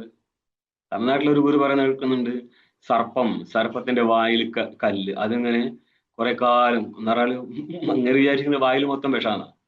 അപ്പം വിഷമുള്ളത് കൊണ്ട് അതൊക്കെ ചേർന്നിട്ട് ഇതിനൊരു പ്രകാശം വരും. എന്നിട്ട് ഈ പ്രകാശം എവിടെയെങ്കിലും കൊണ്ടച്ച് വെച്ചിട്ട് ആ കീടങ്ങൾ രാത്രി വന്നാൽ അതിനെ കഴിച്ച് പാമ്പ് ജീവിക്കുമെന്ന് പറഞ്ഞു പോകുന്ന ഒരു വീഡിയോ അടുത്ത കാലത്ത് ഓടിയിട്ടുണ്ട്. ഈ കഥ ഞാൻ 26 വർഷം മുന്നേ ഉത്തരകാശിയിലെ ഒരു മലയാളിയുടെ വായന കേട്ട സമാന കഥാഭാഗമാണ്. ഇതാണ് ഗുരുക്കന്മാരുടെ മുഖചിത്രം. നാലോചിച്ച് വാക്യം കൊണ്ട് പോകാൻ ഈ കഥകളിൽ ജീവിക്കുകയാണ്. സർപ്പത്തിന് അങ്ങനത്തെ ഒരു കല്ലുമില്ല, കല്ലെടുത്തിട്ട് സർപ്പം നടക്കത്തുമില്ല. അങ്ങനത്തെ ഒരു ബുദ്ധി സർപ്പത്തിന് ഇല്ലതാണ്. പക്ഷെ നമ്മൾക്ക് കേൾക്കാൻ ഇഷ്ടം എന്താ? അങ്ങനെയൊന്നല്ല. സർപ്പമണിയൊക്കെ ഉണ്ട്, നിനക്കറിയാത്തത് കൊണ്ടാണ്. വിഷയപ്രകാശം വിഷയപ്രകാശല്ലേ, വിഷം. അതെ, ടീക്കേ. അല്ല, ആലോചിച്ച് നോക്ക്. ഇതിപ്പോ ലോകം എവിടെ എത്തി? തമിഴ്നാട്ടിൽ വേറെ ഒരു ഇതും കൂടി ഉണ്ടായിരുന്നു. ഒരു പാമ്പിനെ അവര് തല കട്ട് ചെയ്തിട്ട്, പിറകു ഭാഗം കട്ട് ചെയ്തിട്ട് ആദ്യം കല്ല് കയറ്റി, എന്നിട്ട് നമുക്ക് കാണിച്ചു തരും വാസ്തവ സർപ്പത്തിന് കട്ട് ചെയ്തിട്ട് അതിൻ്റെ ഉള്ളിൽ നിന്ന് ആ കല്ല് റിലീസ് ചെയ്യുന്നതൊക്കെ ആയിട്ട് വീഡിയോ ഉണ്ട്. ഇങ്ങനെയുള്ള ഉടായ്പ് എല്ലാ കാലത്തും നടന്നിട്ടുണ്ടെന്ന്. അതിനെയാണ് നമ്മൾക്ക് ഇഷ്ടമായിരിക്കുന്ന ഗുരുക്കന്മാരായി മാറും. സർപ്പകഥകളൊക്കെ അറിയണം. പിന്നെ ഒരു മലയാളി ഗുരുവിനുണ്ടായിരുന്നു. സർപ്പലോകത്ത് നിന്ന് സർപ്പം ഇറങ്ങി താഴെ വന്നു, അങ്ങനോട് സംസാരിച്ചു. അങ്ങനെ എന്താ കൂതറ കഥകൾ ഇറക്കി വിടും. എന്നിട്ട് ഇതിൽ കയറി കൊത്താനായിട്ട് ആൾക്കാരുണ്ടാവും എന്നുള്ളതാണ്. നമ്മൾക്ക് ആ കഥാലോകമാണ് ഇഷ്ടം, ഫാന്റസി. പറയാണ് താത്പര്യ നിശ്ചയവും പ്രമേയ സംഭവ നിശ്ചയ. പ്രമേയം എന്താണ്? ഇവിടെ ഏകനായിരിക്കുന്ന ബ്രഹ്മമാണ് പ്രമേയം എന്ന് പറഞ്ഞാൽ ഏകത്വമാണ് പ്രമേയം. അതിന്റെ സംഭാവന ഇങ്ങനെ ഒരു സംഭവിക്കും. കാരണം ജഗത്ത് മൊത്തം മിഥ്യയാവുമ്പോൾ മാത്രമേ ഏകനായിരിക്കുന്ന ബ്രഹ്മവസ്തു സിദ്ധിക്കപ്പെടത്തുള്ളൂ. അതിന്റെ സംഭവ നിശ്ചയം കൂടിയാണെന്ത്? വാക്യത്തിന്റെയും തദർത്ഥത്തിന്റെയും വിചാരണ വഴി ഉണ്ടാവുന്ന നിശ്ചയം. ഇത്രയും നിശ്ചയം നടന്നേ സാമാന്യ നിശ്ചയമാണ്. തേന ജാത ബ്രഹ്മാവഗതിർ. ഇതേതാ ബ്രഹ്മാവഗതി? ബ്രഹ്മപരോക്ഷജ്ഞാനം.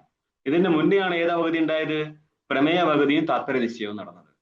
ആദ്യം താത്പര്യ നിശ്ചയം നടക്കും, എന്നിട്ട് ഏകനായിരിക്കുന്ന പ്രമേയ വസ്തു ഉണ്ട്. അതായത് പ്രമേയ വസ്തുവിൽ എത്തിച്ചേരുന്ന നിശ്ചയമാണ് വാക്യത്തിന്റെ താത്പര്യ നിശ്ചയം എന്നുള്ളതാണ് ശരി. ഓക്കെ, അതിൽ നിന്ന് ബ്രഹ്മ അപരോക്ഷജ്ഞാനം ഉണ്ടാവും. സംഭവോ ഇവിടെ കണ്ടല്ലോ, പ്രമേയ സംഭവം നിശ്ചയിച്ച. പ്രമേയ സംഭവത്തിന് നിശ്ചയം എന്നുള്ള സ്ഥലത്ത് സംഭവ ശബ്ദത്തിന് അർത്ഥം പറയാണ് ബാധാഭാവ. ബാധ എന്ന് പറയുന്ന അർത്ഥം നിശ്ചയം. സാധ്യാഭാവ നിശ്ചയമാണ് ബാധ. ബാധാഭാവം എന്ന് പറഞ്ഞാല് സാധ്യ നിശ്ചയമാണ്. ഏതായിരിക്കും സാധ്യം? ഐക്യം, ജീവബ്രഹ്മ ഐക്യം. നനു കിം അനുമാനം ഉപേക്ഷിതമേവ? അല്ല, ഇങ്ങനെയൊക്കെ പറഞ്ഞു വരുന്നേരം, അതായത് ഈ സൂത്രങ്ങളാൽ ശ്രുതികളാണ് നിരൂപണം ചെയ്യപ്പെടുന്നത്, അല്ലാതെ അനുമാന നിരൂപണം ഇവിടെ ഇല്ല എന്ന് പറയുമ്പോൾ അനുമാനത്തെ നിങ്ങൾ ഉപേക്ഷിച്ചോ? അന്നേരം സിദ്ധാന്തി പറയാണ് നേത്യ, അങ്ങനെയൊന്നും അല്ലപ്പ, ഞങ്ങളങ്ങനെ കടുംപിടുത്തക്കാരൊന്നല്ല. അതുകൊണ്ട് ഭാഷ്യം കാണില്ല 51-ാം പേജ്. സത്സുഹി വേദാന്ത വാക്യേഷു ജഗതോ ജന്മാദി കാരണവാദിഷു തഥർത്ഥ ഗ്രഹണ ദാർഢ്യായ അനുമാനമപി വേദാന്ത വാക്യ അവിരോധി പ്രമാണം ഭവൻ ന നിവാര്യതേ ശ്രുത്യാ ഏവച സഹായത്വേന തർക്കസ്യ അഭിപേയത്വാത്. സത്സുഹി വേദാന്ത വാക്യേഷു ജഗതോ ജന്മാദി കാരണവാദിഷു, ജഗതോ ജന്മാദി കാരണവാദിഷു വേദാന്ത വാക്യേഷു സത്സു. ജഗത്തിന്റെ ജന്മസ്ഥിതി പ്രളയം, ജന്മാദി, അതിന്റെ കാരണത്വം, ജന്മകാരണത്വം, സ്ഥിതികാരണത്വം, പ്രളയകാരണത്വം, ഇങ്ങനെ ഇരിക്കുന്ന ജന്മാദി കാരണം വദതീതി കാരണവാദി തേഷു വാക്യേഷു ജന്മാദി കാരണ വാദി വാക്യേഷു. ജഗത്തിന്റെ ജന്മസ്ഥിതി പ്രളയ കാരണത്വം ബ്രഹ്മത്തിലുണ്ട് എന്ന് പറയുന്ന വാക്യങ്ങളുടെ, അതേത് വാക്യങ്ങളാ? വേദാന്ത വാക്യങ്ങൾ. ഇവ ഇരിക്കെ സസ്സു വേദാന്ത വാക്യേഷു, സതിസപ്തമി പ്രയോഗമാണ്. ഇങ്ങനെ ഇരിക്കുന്ന വേദാന്ത വാക്യങ്ങൾ ഇരിക്കെ തദർത്ഥ ഗ്രഹണാത്, ഈ വേദാന്ത പ്രതിപാദ്യമായിരിക്കുന്ന ഒരു വസ്തു ഉണ്ടെങ്കിൽ അപ്പൊ വേദാന്ത വാക്യ നിരൂപണത്തിലൂടെ ഏതിനെ മനസ്സിലാക്കാം? തഥാർത്ഥത്തെ മനസ്സിലാക്കാം, അല്ലേ? വേദാന്ത വാക്യ പ്രതിപാദിതമായിരിക്കുന്ന വസ്തുവിനെ എങ്ങനെ മനസ്സിലാക്കും? വേദാന്ത വാക്യത്തിലൂടെ ഒരു വസ്തു പറയപ്പെട്ടിട്ടുണ്ട്, അത് ഗുരുവിന്റെ കൈ തലയിൽ വെച്ച് കഴിഞ്ഞാൽ അന്നേരം ബോധം ഉണ്ടാവും. നല്ല രസമല്ലേ കഥ? പിന്നെ എങ്ങനെ മനസ്സിലാക്കാൻ പറ്റുക? വാക്യമാണ് കുട്ടികളെ കാരണം. ടീക്കേ? അപ്പോൾ വാക്യത്തിൽ നിന്ന് വാക്യപ്രതിപാദിതമായിരിക്കുന്ന വസ്തുവിന്റെ ബോധം ഉണ്ടാവും. പറയാണ് തദർത്ഥ ഗ്രഹണം നടന്നു, പക്ഷെ ആ ഗ്രഹണം സാമാന്യമായിട്ടേ ഉള്ളൂ. പക്ഷെ അതിന് ദൃഢതയില്ല എങ്കിൽ അജ്ഞാനം നഷ്ടപ്പെടത്തില്ല. ആ ദൃഢത കൈവരിക്കാനാണ് യുക്തിയായിരിക്കുന്ന അനുമാനത്തെ കൊണ്ടുവരുന്നത്. തദർത്ഥ ഗ്രഹണം, തദർത്ഥം വേദാന്ത വാക്യമാണ്. തദർത്ഥമാണ് വേദാന്ത വാക്യ പ്രതിപാദിത അർത്ഥമായിരിക്കുന്ന ഏകനായിരിക്കുന്ന ബ്രഹ്മ. അതിന്റെ ഗ്രഹണം എന്ന് പറഞ്ഞാൽ ജ്ഞാനം. അതിന്റെ ദാർഢ്യം എന്ന് പറഞ്ഞാൽ അപരോക്ഷതയിലേക്ക് എത്തിക്കുക എന്നുള്ളതാണ് ദൃഢത്വം. ദാർഢ്യായ ദൃഢതയ്ക്കായിട്ട് അനുമാനമപി, അനുമാനത്തെയും, അതെങ്ങനെയുള്ള അനുമാനമായിരിക്കണം? വേദാന്ത വാക്യ അവിരോധി, വേദാന്ത വാക്യത്തിലൂടെ പറയപ്പെടുന്ന വസ്തുവായിട്ട് വിരോധം പറയാത്ത അനുമാനമായിരിക്കണം. അതും പ്രമാണം ഭവൻ, പ്രമാണമായിക്കൊണ്ട് നിവാര്യതയെ നിവാരണം ചെയ്യപ്പെടുന്നില്ല. അങ്ങനെ ഇരിക്കുന്ന പ്രമാണങ്ങളെ ഞങ്ങൾ മാനിക്കുന്നുണ്ട്. കാണിക്കാം മുന്നോട്ടേക്ക്. ശ്രുത്യ ഏവച സഹായത്വന തർക്കസ്യ അഭിപേയത്വാത്, നമ്മളായിട്ടല്ല, ശ്രുതി തന്നെ സഹായ രൂപത്തിൽ തന്നാൽ പറയപ്പെടുന്ന അർത്ഥത്തിന്റെ സഹായത്തിനായിട്ട് എന്ന് പറഞ്ഞാൽ ആ വസ്തുവിനെ ബോധിപ്പിക്കാനാണ് ശ്രുതി ശ്രമിക്കുന്നെങ്കിലും അതിനെ ദൃഢം ചെയ്ത് ബോധിപ്പിക്കാനായിട്ട് അതേ ശ്രുതി തന്നെ തർക്കത്തെയും സ്വീകരിക്കുന്നുണ്ട്. അഭിപേയത്വാത്. എവിടെ? തഥാഹി, അത് കാണിച്ചു തരാം. ശ്രോതവ്യം മന്തവ്യ നിധ്യാസിതവ്യ, സംഖ്യയൊക്കെ ഇവിടെ തന്നെ ഉണ്ട്. ബൃഹദാരണ്യക 2:4-5. ആത്മാവാരെ ദ്രഷ്ടവ്യ, ആദ്യം പറയും ദർശനയോഗ്യമാകുന്നു. അതിന് കാരണം എങ്ങനെയൊക്കെയാ? ദർശനം എങ്ങനെ വരും? ശ്രോതവ്യം മന്തവ്യം നിധ്യാസിതവ്യ. ഇവിടെ ശ്രവണമനന നിധ്യാസനമല്ലാതെ ബ്രഹ്മജ്ഞാനത്തിന് വേറെ കാരണം പറഞ്ഞിട്ടില്ല. ഇപ്പൊ ശ്രവണമനന നിധ്യാസനം എന്തിനു വേണ്ടിയാ? ജ്ഞാനത്തിന് വേണ്ടിയാകുന്നു. ജ്ഞാനാനന്തരം നമുക്ക് തലകുത്തി നിൽക്കണ്ടേ? കണ്ടേ? ശാസ്ത്രാമം ചെയ്യണ്ട, ജ്ഞാനാനന്തരം ഒന്നും ചെയ്യാനില്ല, ജ്ഞാനത്തിൽ എത്തിച്ചേരത്തുള്ളൂ. ഇനി അടുത്തതും പറയാം. ഇത് ശ്രുതി പണ്ഡിതോ മേധാവി ഗന്ധാരാനേവ ഉപസമ്പദ്യേത ഏവമേവ ഇഹ ആചാര്യവാൻ പുരുഷോ വേദ തസ്യ താവദേവചിരം യാവന്റെ വിമോക്ഷാഥ സത്സമ്പസ്യ. ചാന്തോക്യം 6:14-2. പണ്ഡിതോ, ഇതാണ് ഇവിടെ കുശലനായിരിക്കണം എന്ന് പറയുന്നത്. കേവലം ശ്രുതി ചവിട്ടുകളിൽ ഒഴിച്ചു കൊടുത്തുകൊണ്ട് കാര്യം നടക്കത്തില്ല. ശ്രുതി പ്രതിപാദിതമായിരിക്കുന്ന അർത്ഥത്തെ അനുമാനത്തിലൂടെ നിരൂപണം ചെയ്യാനുള്ള പാണ്ഡിത്യം ഉണ്ടായിരിക്കണം. മേധാവി, ഗ്രന്ഥധാരണ ശക്തി. അസ്യ അസ്ഥിതി മേധാവി. പണ്ട ശബ്ദത്തിന് ഗീതയിൽ എന്താ അർത്ഥം പറയുന്നത്? പണ്ട ആത്മാകാര വൃത്തി. അസ്യ അസ്ഥിതി പണ്ഡിത എന്ന് പറയും. പണ്ഡിതോ. അതെ, ഗന്ധാര ദേശമാണ് ഇന്നത്തെ കണ്ടഹാർ, അവിടെ നിന്നല്ലേ ഗാന്ധാരി വരുന്നത്. അപ്പം ഇത് വലിയ ഭൂപ്രദേശമല്ലേ. അപ്പം ഗന്ധാര ദേശത്തിലെ ഏതെങ്കിലും ഒരു ജനപദത്തിൽ നിന്ന് എന്നുള്ളത്, അതുകൊണ്ട് ഗന്ധാരാൻ എന്ന് ഉദ്ദേശിച്ചത്. ഗന്ധാരാനെ ഉപസമ്പദ്ധ്യത, ഇത് വലിയൊരു കഥയാണ്. ടീക്കയിൽ നമുക്ക് കാണാം. അതായത് ഒരാളെ കണ്ണു കെട്ടിയിട്ട് ഇവിടുന്ന് ഗന്ധാര ദേശത്തിൽ നിന്ന് ഗന്ധാരഭ്യ എന്ന് പറയും ഇപ്പൊ ടീക്കയില്. അപ്പൊ അതിലെ ജനപദത്തിൽ നിന്ന് കള്ളന്മാര് പിടിച്ചു കൊണ്ടുപോവുകയാണ്. കണ്ണ് കെട്ടിയിട്ട് അവസാനം അങ്ങനെ കാട്ടിൽ ഉപേക്ഷിക്കും. അവിടുന്ന് മറ്റൊരു ഏതോ ഒരാള് കാരണികൻ ഇങ്ങനെ കണ്ണ് കെട്ട് അയച്ചു കൊടുത്തിട്ട് അപ്പൊ ചോദിക്കും, ഞാൻ ഗന്ധാര ദേശവാസിയാണ്, എങ്ങനെ പോണം? അങ്ങനെ പറയും, ഈ മല കടന്ന് ആ ഗ്രാമത്തിൽ എത്തിയാൽ ആ ഗ്രാമത്തിൽ നിന്ന് തെക്കോട്ട് നടന്ന് കാര്യം പറഞ്ഞു. അപ്പൊ അങ്ങനെ എന്ത് ചെയ്യും? ആ ഗ്രാമത്തിലെത്തും. അവരോട് ഭാഷ അറിയത്തില്ലെങ്കിൽ പിന്നെ ആദ്യമേ പറഞ്ഞ രീതിയിൽ തെക്കോട്ട് നടക്കും. അവിടുന്ന് അടുത്ത ഗ്രാമം പിടിക്കും. അങ്ങനെ അങ്ങനെ ബുദ്ധിമാൻ എത്തിച്ചേരും, സ്വന്തം ദേശമായിരിക്കുന്ന ഗന്ധാരദേശത്ത് എത്തിച്ചേരും. ഇതേപോലെ സമ്പദ്യത ഏവമേവ, ഇതേപോലെ. നെക്സ്റ്റ് എന്താ പങ്ക്തി വന്നത്? ആചാര്യവാൻ. ഇതിന്റെ അർത്ഥം എന്താ? ആചാര്യവാൻ എന്നുള്ള പദത്തെ വ്യുത്പത്തി നടത്തിയ ആചാര്യൻ ആർക്കാണോ ഉള്ളത് അയാളാണ് ആചാര്യവാൻ. ഇത് ഇന്നലെയും പറഞ്ഞതാണ്. ആചാര്യ അസ്മിൻ അസ്ഥിതി ആചാര്യവാൻ. അസ്ഥിതി എന്ന് തന്നെ നടക്കും. ടീക്ക്. ആചാര്യൻ ഇവൻ ഉണ്ട് എന്നുള്ളത് കൊണ്ട് ഇവനായി ആര്?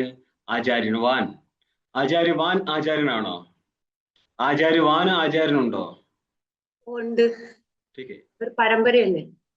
അത് വിജ്ഞാനാർത്ഥം ഗുരുമേവ അഭിഗച്ഛത് നാം എവിടെ പറഞ്ഞത്? മുണ്ടകത്തിലാണ്. ടീക്ക്. ശ്രോത്രിയം ബ്രഹ്മനിഷ്ഠം. ശ്രോത്രിയനും ബ്രഹ്മനിഷ്ഠനുമായിരിക്കുന്ന ഗുരുവാണ് ഇവിടുത്തെ ആചാര്യൻ. ടീക്ക്. കാരണം അടുത്ത തലമുറയ്ക്ക് വൈദികമായിരിക്കുന്ന ശാസ്ത്രം പറഞ്ഞു കൊടുക്കുകയാണ്. ഇതിൽ നിന്നും ഭിന്നമായിരിക്കുന്ന ആരും ഇവിടെ ഗുരുവാകത്തില്ല, ആചാര്യനും ആകത്തില്ല വേദാന്ത ശാസ്ത്രത്തിൽ. അതായത് ജ്ഞാനമാണ് ഉദ്ദേശിക്കുന്നതെങ്കിൽ അവിടെ മറ്റാരും ഗുരുവായിട്ടും ആചാര്യനായിട്ടും വരത്തില്ല. അങ്ങനെ ഇരിക്കുന്ന ആചാര്യവാൻ പുരുഷോ വേദ. ആചാര്യൻ ആർക്കാണുള്ളത് അവൻ മാത്രമേ വസ്തുവിനെ അറിയത്തുള്ളൂ. അറിഞ്ഞിട്ട് എന്ത് ചെയ്യും? അറിഞ്ഞിട്ട് നമ്മുടെ ആ കഥയിൽ പറഞ്ഞ പോലെ ഒരു കിണർ, അതിൽ നല്ല മധുര വെള്ളമുണ്ട്. നല്ല ചൂടുകാലത്ത് കുടിച്ചവരൊക്കെ അതിൽ ചാടി കുടിച്ചു, ആരും തിരിച്ചു വന്നില്ല. ഒരാള് മാത്രം തിരിച്ചു വന്നിട്ട് പറഞ്ഞു, ഇവിടെ വെള്ളമുണ്ട്, അതാണ് ഞാനായിരിക്കുന്ന ഗുരു എന്ന് കുട്ടികളെ പഠിപ്പിക്കുന്ന ആചാര്യൻ ഉണ്ടെങ്കിൽ എന്തായിരിക്കും സ്ഥിതി? ഈ മണ്ടത്തരല്ലേ പഠിച്ചു വെക്കുക. അതായത് ജ്ഞാനം ഉണ്ടായിക്കഴിഞ്ഞാലും പ്രാരബ്ധത്തെ അങ്ങേർക്ക് ഒന്നും ചെയ്യാൻ പറ്റത്തില്ല. അതുകൊണ്ട് തന്നെ പ്രാരബ്ധാനുസാരം എത്രയും കാലം ജീവിക്കണമോ അത്രയും കാലം ജീവിച്ചേ പറ്റത്തുള്ളൂ. അങ്ങേർക്ക് ഉപദേശം കൊടുക്കാൻ പ്രാരബ്ധവശാൽ ഉണ്ടെങ്കിൽ മാത്രമേ ഉപദേശം കൊടുക്കാൻ പറ്റത്തുള്ളൂ. അല്ലാതെ ഞാൻ എടുത്തൻ കിണറിൽ നിന്ന് ചാടി വന്നിട്ടുണ്ട് മക്കളെ, ഞാൻ ഇല്ലായിരുന്നെങ്കിൽ ഭൂമി എന്തിനു പറ്റുമായിരുന്നു, ഞാനല്ലേ കൃപാലു, നിങ്ങൾ പറയൂ, ഭായ്യോ ബഹനോ, ഇവിടെ പരിപാടി നടക്കത്തില്ല. പ്രാരബ്ധാനുസാരം മാത്രമേ നടക്കത്തുള്ളൂ. ഇതിച്ച പുരുഷ ബുദ്ധി സഹായം ആത്മനോ ദർശയതി. ആത്മാന്ന് ഉദ്ദേശിച്ചവിടെ ശ്രുതിയാണ്. പുരുഷ ബുദ്ധിയുടെ സഹായം ദർശയതി. ആരാ കാണിക്കുന്നത്? ശ്രുതിരേവ എന്ന് മനസ്സിലായിക്കൊള്ളുക. മുമ്പും പറഞ്ഞല്ലോ, ശ്രുത്യ ഏവച്ച സഹായത്വന എന്നാ. അപ്പൊ ശ്രുത്യ ഏവ സഹായത്വന തർക്കസ്യ അഭിഭയത്വാത്. തർക്കത്തെ ഗ്രഹിക്കുന്നുണ്ട്. ഇതാണ് ഇവിടെ കാണിച്ചത്. എന്നിട്ട് അവസാനം എന്ത് പറഞ്ഞു? പുരുഷ ബുദ്ധി സഹായം, സഹായനയുക്തം സഹായം. പുരുഷ ബുദ്ധിയും സഹായമായിട്ട് മാറുന്നുണ്ട്. ആർക്ക്? ശ്രുതിക്ക്. അപ്പൊ ശ്രുതി തന്റെ അർത്ഥം പറയുമ്പോൾ അവിടെ പുരുഷ ബുദ്ധിയും കാരണമാവുന്നുണ്ട്. മക്കളെ, ബുദ്ധി കൊണ്ട് കിട്ടൂല എന്ന് പറഞ്ഞാൽ ഇതൊക്കെ വെട്ടി തീർത്തുകള. ടീക്ക്. ബ്രഹ്മസൂത്രം തീയിട് നിങ്ങൾ വീട്ടിൽ. ഇല്ലെങ്കിൽ നിങ്ങളെ ഗുരുക്കന്മാര് പറഞ്ഞതിന് വിരോധം നേരിടുന്നുണ്ട്. നിങ്ങൾ ഗുരുഭക്തന്മാരല്ലേ? അല്ലേ? അല്ലെന്ന് പറയോ? ആണ്. അപ്പം ഗുരുവിന്റെ സിദ്ധാന്തത്തെ എതിർക്കുന്നത് ശരിയാണോ? ഗുരുവിന്റെ സിദ്ധാന്തത്തെ എതിർത്താൽ ഗുരുവിനെ എതിർത്തതിന് സമാനമല്ലേ? അവൻ നരകത്ത് പോണ്ടി വരില്ലേ? അപ്പൊ നിങ്ങളെ ഗുരു ശാസ്ത്രം കൊണ്ട് കാര്യമില്ലെന്ന് പറയുകയാണെങ്കിൽ പിന്നെ ശാസ്ത്രം കൊണ്ട് കാര്യമുണ്ടെന്ന് പറയുന്നേ ശാങ്കര വേദാന്തം പഠിക്കാൻ പാടുണ്ടോ? പാടില്ല.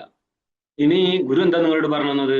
അങ്ങനെ എവിടെ നിങ്ങൾ കേട്ടാൽ ചെവിട് പൊത്തി തിരിച്ചു പോവുക എന്നല്ല പറഞ്ഞത്. നിങ്ങൾ എന്തോടെ തിരിച്ചു പോവാതെ ഇത് കേട്ടുകൊണ്ടിരിക്കുന്നത്? ഗുരുനിന്ദയല്ലേ? ഗുരുനിന്ദ ചെയ്താൽ എന്താണ് അതിന്റെ ഫലം? എന്താ? നരകമല്ലേ? അപ്പൊ നിങ്ങൾ ആയിരിക്കുന്ന സന്യാസി ബ്രഹ്മചാരിമാർ നരകത്തിൽ പോകേണ്ടി വരില്ലേ കുട്ടികളെ? അതുകൊണ്ട് ഒന്നുകിൽ ശാങ്കര വേദാന്തം പിന്തുടരുക, അല്ലെങ്കിൽ ഗുരുവിനെ എടുത്ത് പഞ്ഞിക്കിടുക. അല്ലെങ്കിൽ വലിയ ബുദ്ധിമുട്ടാ.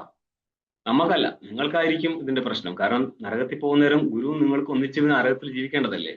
നീട്ടിക നോക്ക്. വിമതം അഭിന്ന നിമിത്തോപാദാനകം കാര്യത്വാത് ഊർണനാഭ്യാർദ്ധ തന്തുവത് വിമതം ചേതന പ്രകൃതികം കാര്യത്വാത് സുഖാധിപത് ഇത്യനുമാനം ശ്രുത്യർത്ഥ ധാർഢ്യായ അപേക്ഷിതമിത്യർത്ഥ. ശ്രുതിയുടെ അർത്ഥം ശ്രുത്യർത്ഥം, അതായത് ഐക്യം, ജീവബ്രഹ്മ ഐക്യം, അതിന്റെ ദൃഢതയ്ക്കായിട്ട് അപേക്ഷിതമാണ്. എന്ത് അപേക്ഷിതമാണ്? അനുമാനം അപേക്ഷിതം. അനുമാനത്തിന്റെ അപേക്ഷയുണ്ട്. ഈ അനുമാനത്തെയാണ് നമ്മൾ ഇവിടെ നിരൂപണം ചെയ്യുന്നത്. ചിലർക്ക് അനുമാനം എന്ന് കേൾക്കുമ്പോഴേക്ക് എഴുന്നേറ്റ് ഓടാൻ തോന്നുന്ന കേട്ടത്. ശരി, എനിക്ക് ഹേതുവിനെ അങ്ങോട്ട് കേൾക്കുന്നവരുണ്ടല്ലോ എന്ന് ഇന്നലെ പറഞ്ഞേ. വിമതം അഭിന്ന നിമിത്ത ഉപാദാനകം. വിമതം എന്ന് ഉദ്ദേശിച്ചത് ഈ ജഗത്തിനെയാണ്. വിരുദ്ധോ മതോ യസ്മിൻ. പൂർവപക്ഷിക്കും സിദ്ധാന്തിക്കും വിരുദ്ധ മതമുണ്ട്. ജഗത്ത് മിഥ്യ എന്ന് സിദ്ധാന്തിയും ജഗത്ത് സത്യം എന്ന് പൂർവപക്ഷിയും. ഇങ്ങനെ ഇരിക്കുന്ന ജഗത്ത്, ഇതിന്റെ കാരണം ഒരേ ഒരു കാരണമാണ്, അഭിന്ന നിമിത്ത ഉപാദാനകം. അഭിന്നമായിരിക്കുന്ന നിമിത്തവും ഉപാദാനവും എന്ന് പറഞ്ഞാൽ നിമിത്ത ഉപാദാനവും ഒന്നായിട്ടുള്ളതാണ് ഈ ജഗത്ത്. രണ്ട് കാരണത്തിൽ നിന്നല്ല ഉണ്ടായത്, ഒറ്റ കാരണത്തിൽ നിന്നാണ് ഉണ്ടായത്.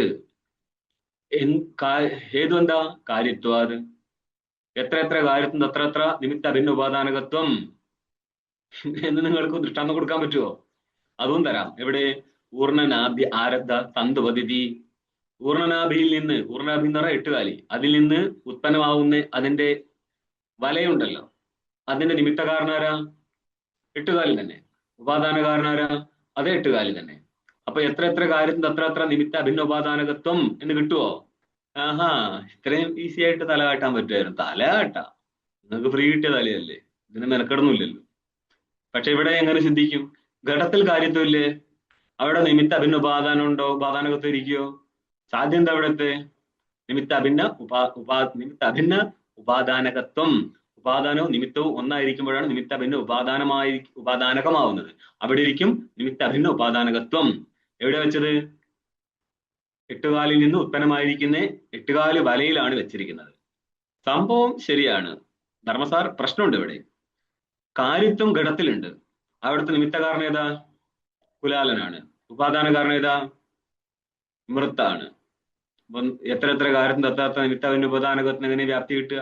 വ്യാപ്തിയുടെ വ്യഭിചാരം കണ്ടില്ലേ? വ്യാപ്തി കിട്ടണമെങ്കിലേ എല്ലാ സ്ഥലത്തും കൊണ്ടുവച്ച് അന്വയിക്കണം. വ്യഭിചാരം കിട്ടണമെങ്കിലോ ഏതെങ്കിലും ഒരു സ്ഥലം കൊടുത്താൽ മതി. വ്യാപ്തിയെ പൊളിക്കാൻ പെട്ടെന്ന് പറ്റും. വ്യാപ്തി സമ്പന്നമാക്കാനാണ് ബുദ്ധിമുട്ട്. ഇവിടെ പിന്നെന്താ അങ്ങനെ കൊടുത്തത്? അതായത് ഇവിടെ കുലാലനാണോ നിമിത്തം? ആണല്ലോ. ഇത് പറഞ്ഞു പോയി കഴിഞ്ഞാൽ വലിയൊരു ഏരിയയിലേക്ക് കടക്കേണ്ടി വരും. ഇപ്പോ കുലാലൻ നിമിത്തമാണെങ്കിൽ കുലാലൻ ചേതനല്ലേ? മൃത്ത് അല്ലേ അതിന്റെ ഉപാദാനമായിട്ട് വരുന്നത്? ആ മൃത്തിന്റെ കാരണം എന്താ? പിറകോട്ട് പോയി കഴിഞ്ഞാൽ മായ എവിടെ അധ്യസ്ഥമാണ്? ചേതനില് അല്ലേ?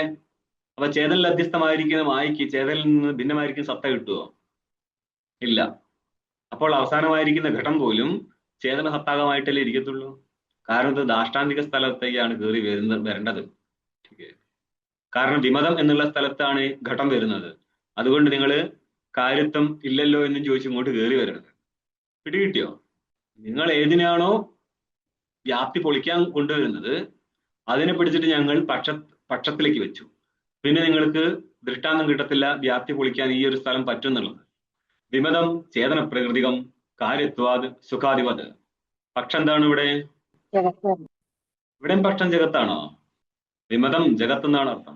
ചേതന പ്രകൃതികം, ചേതനാണ് ഇവിടുത്തെ പ്രകൃതിയായിട്ടിരിക്കുന്നത്. അതെന്തുകൊണ്ടാ? കാര്യത്വാത്. ഏതുപോലെ? സുഖാധിപത്. സുഖം കാര്യമാണോ? ആണ്. അതിന് പ്രകൃതി കാരണം ചേതനല്ലേ? അതെ. അപ്പൊ എത്ര കാര്യം അത്ര ചേതന പ്രകൃതികത്വം എന്നിരിക്കുന്നതിനാൽ ഈ ജഗത്തിലും കാര്യത്വം ഇരിക്കുന്നതിനാൽ അതിന്റെ പ്രകൃതി ചേതനായിരിക്കും. ഇത് അനുമാനം. ഇപ്രകാരമുള്ള അനുമാനത്താൽ എന്ത് സിദ്ധിച്ചു? ഈ സകല ജഗത്തിന്റെ കാരണം ഏകനായിരിക്കുന്ന ചൈതന്യമാണ് സിദ്ധിച്ചു. അപ്പോൾ ഈ ജഗത്ത് എന്തായി മാറും? ഘടം അതിന്റെ കാരണമായിരിക്കുന്ന മൃത്സ്വരൂപമാണ്. ആയതിനാൽ നോക്കിയോ, ദൃഷ്ടാന്തം നോക്കിക്കോ. മൃത്തിൽ നിന്ന് ഘടം ഉണ്ടായപ്പോൾ ആ ഘടം മൃത്ത് തന്നെയല്ലേ? അങ്ങനെയാണെങ്കിൽ ബ്രഹ്മത്തിൽ നിന്ന് ഈ ജഗത്തുണ്ടായിട്ടുണ്ടെങ്കിൽ ജഗത്ത് എന്തായിരിക്കും? നമോ നാരായണ സ്വാമിജി. നമോ നാരായണ. സ്വാമിജി, അതല്ല ഈ സംജ്ഞ വരുമ്പോഴേ നമുക്ക് ഈ വാക്യത്തിലേക്ക് കണക്ട് ചെയ്യാനായിട്ട് ഇത്തിരി നാം പേര് പോലും അറിയത്തില്ല, പിന്നെ എങ്ങനെയാണല്ലേ മുന്നോട്ടേക്ക് കൊണ്ടുപോവുക? അങ്ങനെയല്ല, ഈ ഈ ഹേതു എന്നൊക്കെ പറയുന്നത് ഒരു പ്ലേസ് ഹോൾഡർ പോലെയല്ലോ. അതായത് അതിന്റെ ലക്ഷണം പറഞ്ഞിട്ട് അത് മുമ്പിൽ പറഞ്ഞ സെന്റൻസിലെ ഇപ്പൊ എത്ര വർഷമായി? 5-6 വർഷമായില്ലേ ചുരുങ്ങിയ പക്ഷം ക്ലാസ്സിൽ. എല്ലാവരും ഒരു വർഷം ബുദ്ധിമുട്ടിലായിരിക്കും ഇതിന്റെ രീതി പിടികിട്ടാൻ. പക്ഷെ കേട്ട് എല്ലാവരും ഇങ്ങനെ തന്നെ. ഞാൻ ഇവിടുന്ന് നമ്മളെ പഠിപ്പിച്ചു വിട്ടോന്നല്ലല്ലോ, ഇതിൽ കയറി വന്നപ്പോൾ പഠിച്ചു തന്നെയല്ലേ. അവിടെ നിന്നാണ് നമ്മൾ പഠിച്ചെടുക്കുന്നത്. കാലം കേട്ട് കഴിഞ്ഞാൽ ഇന്നലെ കേട്ടത് പോലും ഇന്ന് നിങ്ങളോട് ചോദിച്ചാൽ നിങ്ങൾ അതൊന്നും തയ്യാറല്ലാത്ത ആൾക്കാർക്ക് വളരാൻ പറ്റത്തില്ല. എല്ലാവരുടെയും സ്ഥിതി നിന്റെ സ്ഥിതി തന്നെയാണ്. തുടക്കത്തില് ഇതിലെ പദം പോലും അറിയത്തില്ല, പദാർത്ഥം അറിയത്തില്ല, ചില വാക്യാർത്ഥം അന്വയിക്കാൻ പോകുന്നത്. പക്ഷെ നമ്മളൊരു 1-2 വർഷം കൊണ്ട് നമ്മൾ തന്നെ അന്വയിക്കാൻ തുടങ്ങും. ഇവിടെയുള്ള മഹേഷ്, അവൻ കുറച്ചു കാലമായിട്ടും വന്നിട്ട് അവൻ പറയും കുറെ ഉപനിഷത്തൊക്കെ ഞാൻ തന്നെ അങ്ങ് അന്വയിക്കും പോകാത്ത ദിവസത്തെ ക്ലാസ്. പക്ഷെ അദ്വൈതസിദ്ധിയിൽ ഒരു രക്ഷയില്ല.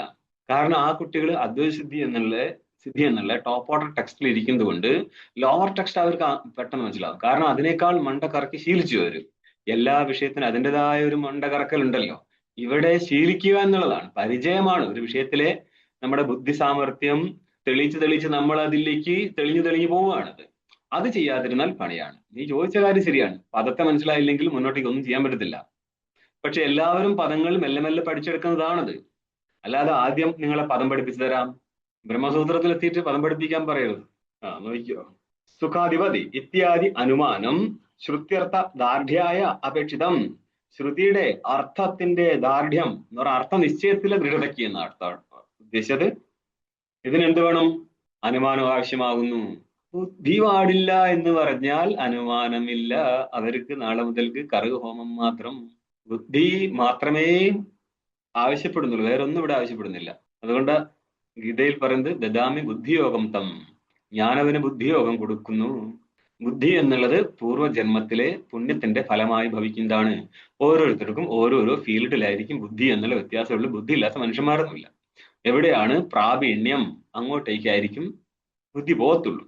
അഭിരുചി അങ്ങോട്ടേക്ക് ബുദ്ധിയുടെ പ്രവാഹം ഉണ്ടാവും. അഭിരുചി മാറ്റി പിടിക്കുന്നതാണ് സാമാന്യമായിരിക്കുന്ന അഭിരുചി ലോകത്തിലേക്കാണ്. കാരണം ബദ്രണ സ്വയംഭൂഹു തസ്മാത് പരാങ് പശുദിന അന്തരാത്മൻ. ഇന്ദ്രിയങ്ങളുടെ സ്വഭാവമാണ് വിഷയഗ്രഹണം എന്നുള്ളത്. അല്ലാതെ അതിനെ പ്രവർത്തിപ്പിക്കുന്ന ചേതനെ അറിയാൻ വേണ്ടിയല്ല. പക്ഷേ ഏതെങ്കിലും ഒരു വൃത്തം കൊണ്ട് കിട്ടുന്ന ചില്ലറ പുണ്യം കൊണ്ടാണ് ശ്രവണത്തിൽ അവിടെ അവര് പറഞ്ഞ വഴിക്ക് പോകാന്നല്ലാതെ നേരെ തിരിഞ്ഞിരിക്കരുത്. കാരണം സ്വന്തം പക്ഷത്തോടുള്ള ദുരാഗ്രഹം എന്നുള്ളത് വേദാന്ത പക്ഷം അറിയുന്നതിൽ നിന്ന് വഞ്ചിതനാക്കും. അവിടെ സാഖ്യനാണ് യോഗനാണെന്നല്ല, തന്റെ ഗുരുവാണ് മുഖ്യം, ഇതൊക്കെ പേട്ട സാധനാണെന്നുള്ള ചിന്ത പോലും ബ്രഹ്മവിചാരത്തിൽ നിന്ന് ശിഷ്യനെ മാറ്റും. മനസ്സിലായ? ഇവിടെ സോക്കോള് ഗുരുക്കന്മാര് പറഞ്ഞതല്ല, പ്രമാണം ശബ്ദമാണ് എന്ന് നിശ്ചയം വരുത്തിയിട്ട് വേണം വരാൻ. തീക്കല്ല് ദാർഢ്യം എന്താണ് അർത്ഥം? സംശയ വിപര്യാസ നിവൃത്തി. ജ്ഞാനത്തിലെ ദാർഢ്യമാണ് കേട്ടോ. ആദ്യം ഉണ്ടാവുന്ന ജ്ഞാനം സംശയ വിപര്യയുക്തമായിരിക്കും. അതിന്റെ സംശയ വിപര്യാസങ്ങളുടെ നിവൃത്തി എങ്ങനെ വരും? ശ്രവണ മനന നിധ്യാസനത്തിലൂടെ. ശ്രവണത്തിലൂടെ പ്രമാണഗത സംശയം നഷ്ടപ്പെട്ടു. പിന്നെയുള്ളതെന്താ? വിഷയഗത സംശയവും അസംഭാവനയുമാണുള്ളത്. അതിന് രണ്ടിനെയും നിവർത്തിപ്പിക്കാനായിട്ടാണ് മനനവും നിധിധ്യാസനവും. ആ ദൃഢതയാണ് മനന നിധിധ്യാസനം എന്നുള്ള ദൃഢതയാണ്. അതിൽ ഒന്നാണെന്ത്? മനനം അല്ലേ? അതിനെയാണ് നമ്മൾ യുക്തി എന്ന് ഇവിടെ പറഞ്ഞത്. അതും എന്താ ചെയ്യുന്നത്? സംശയ വിപര്യാസ നിവൃത്തിക്കായിട്ടാണ്.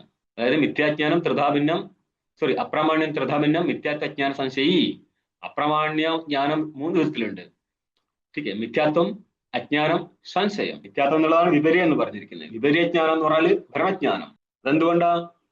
ഇവിടെ ഇങ്ങനെയൊക്കെ പറഞ്ഞിട്ടുണ്ടെങ്കിലും എന്റെ ഗുരു ഇങ്ങനെ അല്ലല്ലോ പറഞ്ഞത്. രാവിലെ തന്നെ ദേവിയെ സഹസ്രനാമം ചെയ്ത് പ്രീതിപ്പെടുത്താനല്ലേ പറഞ്ഞത്.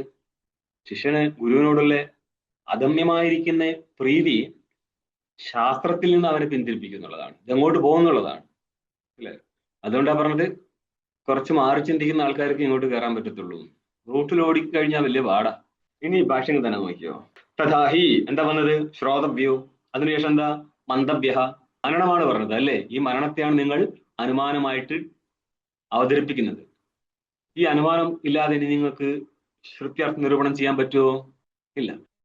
ചില ആശ്രമക്കാര് അത് പഠിപ്പിക്കുന്ന പരമ്പരയിലുള്ളത് തന്നെയാണ് കേട്ടോ. എങ്ങനെ പരമ്പര? ശാസ്ത്രം പഠിപ്പിച്ചു കൊടുക്കുന്ന ആശ്രമങ്ങളിൽ പോലും ചില സ്ഥലത്ത് തർക്കശാസ്ത്രം പോലും എടുത്തു കൊടുക്കത്തില്ല. ആ ഗുരു പഠിച്ചിട്ടുണ്ട്, ഞാൻ പേര് പറയുന്നില്ല, പക്ഷെ അവരുടെ പരമ്പരയിൽ പഠിപ്പിക്കുന്നില്ല. ഇതെന്ത് പറയും? നമ്മൾക്ക് ജ്ഞാനം കിട്ടിയാൽ മതി. ഇങ്ങനെയുള്ള കുറെ എണ്ണത്തിൽ നിങ്ങൾക്ക് നോർത്ത് ഇന്ത്യയിൽ കാണാതെ ഈ ഒരു സ്വഭാവം കേരളത്തിൽ അങ്ങനെ കാണാറില്ല. ഞങ്ങൾക്ക് ജ്ഞാനം കിട്ടിയാൽ മതി, ബുദ്ധി കസരത്തൊന്നും ഞങ്ങളില്ല. പിന്നെ ഇവരൊരു പ്രത്യേക സെഗ്മെന്റ് കയറി വന്നാണ് ഇവരുടെ ഗുരു അങ്ങ് ഇട്ട് കൊടുക്കുമ്പോഴേക്ക് ഇവർക്ക് അങ്ങോട്ട് ജ്ഞാനം കിട്ടും. ബാക്കിയുള്ളവന്മാർ പൊട്ടന്മാർ. എങ്ങനെയുണ്ട് ഗുരുവിന്റെ ഐഡിയ? എങ്ങനെയുണ്ട്? ഞങ്ങള് സ്ട്രേറ്റ് ഫോർവേഡ് ആൾക്കാർ, ഹൃദയം അങ്ങോട്ട് നിറഞ്ഞിരിക്കുകയാണ്, ഞങ്ങൾ ജ്ഞാനത്തിന് വേണ്ടി വന്നത്. മറ്റുള്ളവരോ അത് നാട്ടുകാരെ പറ്റി കാശുണ്ടാക്കാൻ. അവരല്ലേ ഈ നാട്ടുകാരെ പറ്റിച്ച് വേദാന്തം പറഞ്ഞ നാട്ടുകാരെ പറ്റിച്ച് കാശുണ്ടാക്കിയിട്ടാണ് ഇത്രയും വലിയ ആശ്രമവും പരിപാടിയൊക്കെ ആയിട്ട് നടക്കുന്നത്. എങ്ങനെയുണ്ട് ഉണ്ണിയുടെ സ്വഭാവം? ഇതാണ് ഗ്രൗണ്ട് റിയാലിറ്റിയാണ് ഞാൻ പറയുന്നത്. നമ്മൾ കയറി ചെന്ന് കഴിഞ്ഞാൽ ചോദിക്കുന്നത് പഠിച്ചിട്ട് എന്ത് കിട്ടാനാന്ന് പറഞ്ഞു. ഞങ്ങളുടെ ഗുരുവിന് ഞാനുണ്ട്, അത് പഠിച്ചിട്ടാണോ? എടാ നിന്റെ ഗുരുണി ആരായാലും ഞാനുണ്ടെന്ന് നിനക്കാര് പറഞ്ഞു?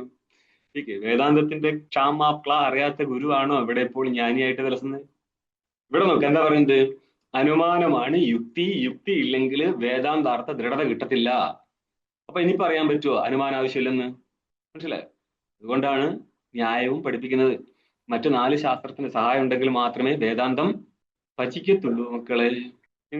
മന്ദഭേദി ശ്രുതാർത്ഥ തർക്കേണ സംഭാവന ഇത്യർത്ഥ. മന്ദഭ്യ എന്നുള്ളതിന്റെ അർത്ഥം പോലും ഇത്രയുണ്ട്. ശ്രുതമായിരിക്കുന്ന അർത്ഥം എന്ന് പറഞ്ഞാല് ശ്രുതിയിലൂടെ അറിഞ്ഞിരിക്കുന്ന വസ്തുവിനെ എന്തു ചെയ്യണം? തർക്കത്താൽ സംഭവിപ്പിക്കണം. തർക്ക യുക്തി വഴി ഇങ്ങനെ ഒരു വസ്തു ഉണ്ട് എന്ന് നിശ്ചയിക്കണം എന്നർത്ഥം. ഇനി വിശദീകരിക്കുക. യഥാ കശ്ചിത്, നമ്മുടെ ഉണ്ടല്ലോ പണ്ഡിതോ മേധാവി, ഇതിന് നിരൂപണം നടത്തുകയാണ്. യഥാ എപ്രകാരം കശ്ചിത് ഗന്ധാരദേശേഭ്യ ചൗരൈർ അന്യത്ര അരണ്യേ ബദ്ധനേത്ര ഏവ ത്യക്തഃ കേനചിത് മുക്തബന്ധസ് തദുക്ത മാർഗ ഗ്രഹണ സമർത്ഥ പണ്ഡിതഃ സ്വയം തർക്കകുശലോ മേധാവി സ്വദേശാനേവ പ്രാപ്നുയാത് ഏവമേവ ഇഹ അവിദ്യ കാമാദിഭിഃ സ്വരൂപ ആനന്ദാത് പ്രത്യാപ്യ അസ്മിൻ അരണ്യ സംസാരെ ക്ഷിപ്തഃ കേനചിത് ദയാ പരവശേന ആചാര്യേണ നാസിത്വം സംസാരി കിന്തു തത്വമസി ഇതി ഉപദിഷ്ട സ്വരൂപഃ സ്വയം തർക്കകുശലശ്ചേത് സ്വരൂപം ജാനിയാത് ന അന്യഥാ. നിശ്ചയിച്ചു കഴിഞ്ഞു. അല്ലെങ്കിൽ നടക്കൂല. ഇങ്ങനെ ഉണ്ടെങ്കിലേ സ്വരൂപബോധം ഉണ്ടാകത്തുള്ളൂ.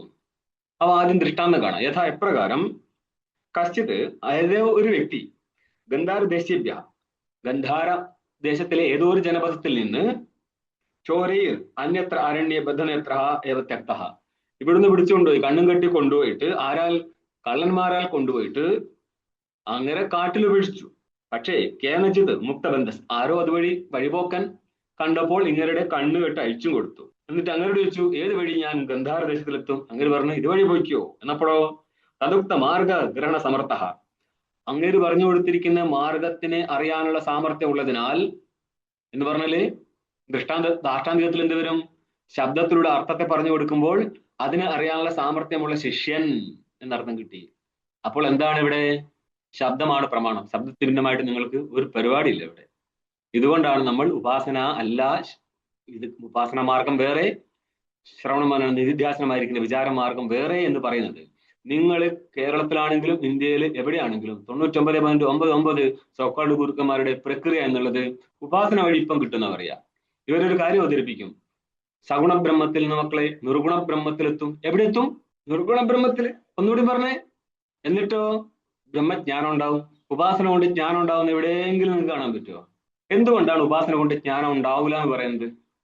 അങ്ങനെ ഒരു ചോദ്യം ഉണ്ടാവുമല്ലോ. പ്രമാണത്തിൽ നിന്നേ ജ്ഞാനം ഉണ്ടാവുള്ളൂ. എന്താ ഉപാസന പ്രമാണമല്ലേ? ഉപാസന പ്രമാണമല്ല. ഉപാസന പ്രമാണമല്ല. അല്ല. നിങ്ങൾക്ക് എത്ര പ്രമാണത്തെ അറിയാം? പ്രമാണം എത്ര ഉണ്ടെന്ന് പറ. 6. ഒന്ന് എണ്ണി. പ്രത്യക്ഷം, മാനം, മാനം, അർത്ഥാപത്തി, അനുപപത്തി, കേൾക്കുന്നുള്ളൂ. ശ്രുതി. 6 വിധ പ്രമാണം. അതിൽ ഏതെങ്കിലും ഒരു പ്രമാണത്തിൽ ഉപാസന എന്ന് കേട്ടിട്ടുണ്ടോ? ധ്യാനം എന്ന് കേട്ടിട്ടുണ്ടോ? ചുരുങ്ങിയ പക്ഷെങ്കിലും യോഗസൂത്രത്തിലെങ്കിലും ധ്യാനത്തെ പ്രമാണമായിട്ട് ഗണിക്കേണ്ടതാണ്. അവർ പോലും ഗണിച്ചിട്ടില്ല. അവർക്ക് 3 പ്രമാണമേ ഉള്ളൂ. പിന്നെ ഇതൊക്കെ എവിടെ നിന്ന് കയറി വന്നു? ഇത് പശ്ചാത്തലത്ത് കയറി വരുന്നതാണ് കുട്ടികളെ. ഭക്തി പ്രസ്ഥാനം എന്നുള്ള കോഞ്ഞാട്ട പ്രസ്ഥാനം പിന്നെ കയറി വരുന്നതാണ് ഇതൊക്കെ. പക്ഷേ ജനങ്ങൾക്ക് അതിലൊരു നിലപാടില്ല. ഭക്തി ഏതാണ്, മുക്തി ഏതാണ്? നാമം ജപിച്ചാൽ മതി എന്ന് പറയും.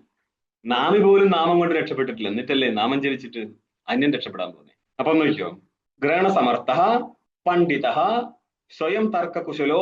പണ്ഡിതന്റെ അർത്ഥം പറയാണ് സ്വന്തം നിലയ്ക്ക് തർക്കകുശലനാണ്. മേധാവി, ബുദ്ധിമാൻ. സ്വയം സ്വദേശാനേവ പ്രാപ്തിയാ, സ്വന്തം ദേശങ്ങളെ തന്നെ പ്രാപിക്കും. എവിടെ? ഗന്ധാര ദേശത്തിൽ എത്തിച്ചേരും. ഇത് ദൃഷ്ടാന്തമാണ്. ഇനി ദാഷ്ടാന്തത്തിലേക്ക് പോവാണ്. ഏവമേവ, ഇതേപോലെ ഇഹ, ഈ ലോകത്ത് അവിദ്യാ കാമാദിഭിഹി സ്വരൂപ ആനന്ദാത് പ്രത്യാപ്യ അസ്മിൻ അരണ്യേ സ്വരൂപ ആനന്ദ, അതായത് ആനന്ദ സ്വരൂപമായിരിക്കുന്ന ബ്രഹ്മമാണ് തന്റെ സ്വരൂപം. അതിൽ നിന്ന് ച്യുതി സംഭവിച്ചിരിക്കുകയാണ് എന്ന് പറഞ്ഞാല് ആ ബ്രഹ്മത്തിൽ സംസാരമില്ല. പക്ഷെ ഇവിടെ ഇപ്പോൾ ജീവൻ സ്വരൂപ ആനന്ദത്തിൽ നിന്ന് ച്യുതിയിൽ ഏർപ്പെട്ടു എന്ന് പറഞ്ഞാല് ത്യക്തനായിക്കൊണ്ട് സംസാരത്തിൽ പതിച്ചിരിക്കുകയാണ്. ഇവിടെ സംസാരമായിരിക്കുന്ന അരണ്യമാണ്. സംസാരണ്യ ക്ഷിപ്ത, സംസാര അരണ്യത്തിൽ പതിക്കാൻ ഉള്ള കാരണം എന്താ? അവിദ്യാ കാമ കർമാദികൾ. എന്നിട്ടോ കേനച്ചിത് ദയാ പരവശേന ആചാര്യാണ്. ഇത്രയൊന്നും വേണ്ടായിരുന്നു. കേനാഭി ആചാര്യണ്. ഏതൊരു ആചാര്യൻ ജ്ഞാനിയായിരിക്കുന്ന ആചാര്യൻ, അങ്ങേർക്ക് ഒരു ദയാപരവശമേ, അങ്ങേർക്ക് സ്വന്തം നൽകുന്ന പരവശമില്ല, അന്നേരമില്ലേ ദയയുടെ പരവശം. ആരെ രക്ഷിക്കാനാണ്? അത് പ്രാരബ്ധവശാൽ ശിഷ്യൻ വരുന്നുണ്ടെങ്കിൽ, പ്രാരബ്ധവശാൽ ഗുരുവിന് ഉപദേശിക്കാനുണ്ടെങ്കിൽ ഉപദേശിക്കുന്നു മാത്രം. പക്ഷെ ഇങ്ങനത്തെ സ്ഥലത്തൊക്കെ ഞങ്ങൾ ഒരു മസാല ഇട്ടു കൊടുക്കും. കേനജിത് ദയാപരവശേന ആചാര്യൻ, ഏതോ ഒരു ദയാപരവശനായിരിക്കുന്ന ആചാര്യനാൽ എന്ത് പറയും? നാളെ മുതലേ തുടങ്ങിക്കോളുക. ഏത് കരകഹോമം, ഗണപതി ഹോമം മുതൽക്ക് നമുക്ക് തുടങ്ങണം. ठीक ഇവിടെ ഇങ്ങോട്ട് മണിയടിക്കുമ്പോഴേക്ക് ദേവലോകത്ത് ദേവന്മാർ അറിയും. എന്തൊക്കെ തമാശകളാണ് ഈശ്വര. ദേവന്മാരതൊക്കെ കേട്ട് ചിരിച്ച് മരിക്കും കേട്ടോ. ഇല്ല, ഇങ്ങനെ ചെയ്താലല്ലേ എന്റെ ഉണ്ണികളെ ഈ ദേവലോകത്തിൽ പോകാനുള്ള കാര്യമല്ല ഈ പറയുന്നത്, മനസ്സിലായോ? ദേവന് പോലും ഈ ബോധമില്ല, അന്നേരല്ലേ ദേവലോകത്തേക്ക് പോയിട്ട് ബ്രഹ്മാകാര വൃത്തി ഉണ്ടാകാൻ പോകുന്നത്. എന്തേ പറയത്തുള്ളൂ? നാ സിത്വം സംസാരി, നീ സംസാരിയല്ല. പിന്നെ ആരാക്കും ചോദ്യമാണ്. തു എന്ന് നിരാകരണം നടത്തി പറയാണ്, തത് തോമസി, നീ ആ കേവല ബ്രഹ്മസ്വരൂപമാകുന്നു. ഇതേ പറഞ്ഞു കൊടുക്കാൻ പറ്റത്തുള്ളൂ ആചാര്യന്. ആചാര്യന് പുതിയൊരു സിദ്ധാന്തം ഉണ്ടാക്കാൻ പറ്റത്തില്ല എന്നാണ് ഈ കാണിച്ചത്, മനസ്സിലായോ? അല്ലാതെ ഞാൻ പറഞ്ഞത് കേൾക്ക്, നീ ആരെന്ന് ചിന്തിച്ചാൽ മതി എന്നൊന്നും പറയാൻ പറ്റത്തില്ല. വഴി പുതിയത് വെട്ടാൻ പറ്റത്തില്ല. ഞങ്ങളുടെ ആചാര്യൻ, ഞങ്ങളുടെ ഗുരു ഈസി മെത്തേഡ് അവതരിപ്പിച്ചിട്ടുണ്ടെങ്കിൽ ആ മക്കളെ നിങ്ങളെ പറ്റിക്കാനായിട്ടുള്ള പരിപാടിയാണ്. ഇത്തി ഉപദിഷ്ട സ്വരൂപ, ഉപദിഷ്ടം സ്വരൂപം യേസ്മൈ സഹ ഉപദിഷ്ട സ്വരൂപ. സ്വരൂപത്തിന്റെ ഉപദേശം ആർക്കാണോ ചെയ്യപ്പെട്ട് കൊടുത്തത് അവനെന്ത് ചെയ്യും? സ്വയം തർക്കകുശലശ്ചേത്, അവന് ബുദ്ധിയും വിവരം വേണം. സ്വന്തം നിലയ്ക്ക് അനുമാനം വഴി തർക്കകുശലനാണെങ്കിൽ നിരൂപണം ചെയ്യാം ബ്രഹ്മവസ്തുവിൻ എന്നുള്ളതിനാൽ സ്വരൂപം ജാനിയാത്, ബ്രഹ്മസ്വരൂപത്തിന്റെ ഐക്യത്തെ അവൻ തിരിച്ചറിയും. ന അന്യഥ, അല്ലാതെ മറ്റൊരു മാർഗവുമില്ല. ശ്രുതി സ്വസ്യാഹ പുരുഷമതീരൂപ തർക്കാപേക്ഷം ദർശയതി. ശ്രുതി തന്നെ തനിക്ക് സ്വസ്യാഹ എന്താപേക്ഷയുണ്ട്? പുരുഷമതിരൂപ തർക്കം, പുരുഷബുദ്ധി സ്വരൂപമായിരിക്കുന്ന തർക്കം എന്നുള്ള അനുമാനത്തെ അപേക്ഷിക്കുന്നുണ്ട് എന്നുള്ളതാണ് എന്ത് കാണിച്ചത്? പണ്ഡിത എന്നുള്ള ശബ്ദം കാണിച്ചത് എന്നർത്ഥം. ഇനി നോക്കിയോ, അതിൽ അവസാനത്തിലെ ആത്മനോ ദർശയതി എന്ന് പറഞ്ഞില്ലേ, അവസാന പങ്ക്തി ഭാഷ്യം, അത് ആത്മശബ്ദത്തിന് എന്താർത്ഥം? എന്താ? ആത്മനഃ ശ്രുതിരിത്യർത്ഥ. ശ്രുതി എന്നാണ് ആത്മശബ്ദത്തിനർത്ഥം, അല്ലാതെ പരമാത്മ ജീവാത്മാവിനൊന്നും അല്ല ഉദ്ദേശിച്ചത്. ഓം പൂർണ്ണമദഃ പൂർണ്ണമിദം പൂർണ്ണാത് പൂർണ്ണമുദച്യതേ പൂർണ്ണസ്യ പൂർണ്ണമാദായ പൂർണ്ണമേവാവശിഷ്യതേ. ഓം ശാന്തി ശാന്തി ശാന്തി. ശങ്കരം ശങ്കരാചാര്യം കേശവം ബാദരായണം സൂത്രഭാഷ്യകൃതൗ വന്ദേ ഭഗവന്തൗ പുനഃ പുനഃ. ഈശ്വരോ ഗുരുരാത്മേതി മൂർത്തിഭേദവിഭാഗിനേ വ്യോമവത്വ്യാപ്തദേഹായ ദക്ഷിണാമൂർത്തയേ നമഃ. ഓം ശാന്തി ശാന്തി ശാന്തി. എന്നാലും ശരി, നമോ നാരായണ. ഹരി ഓം.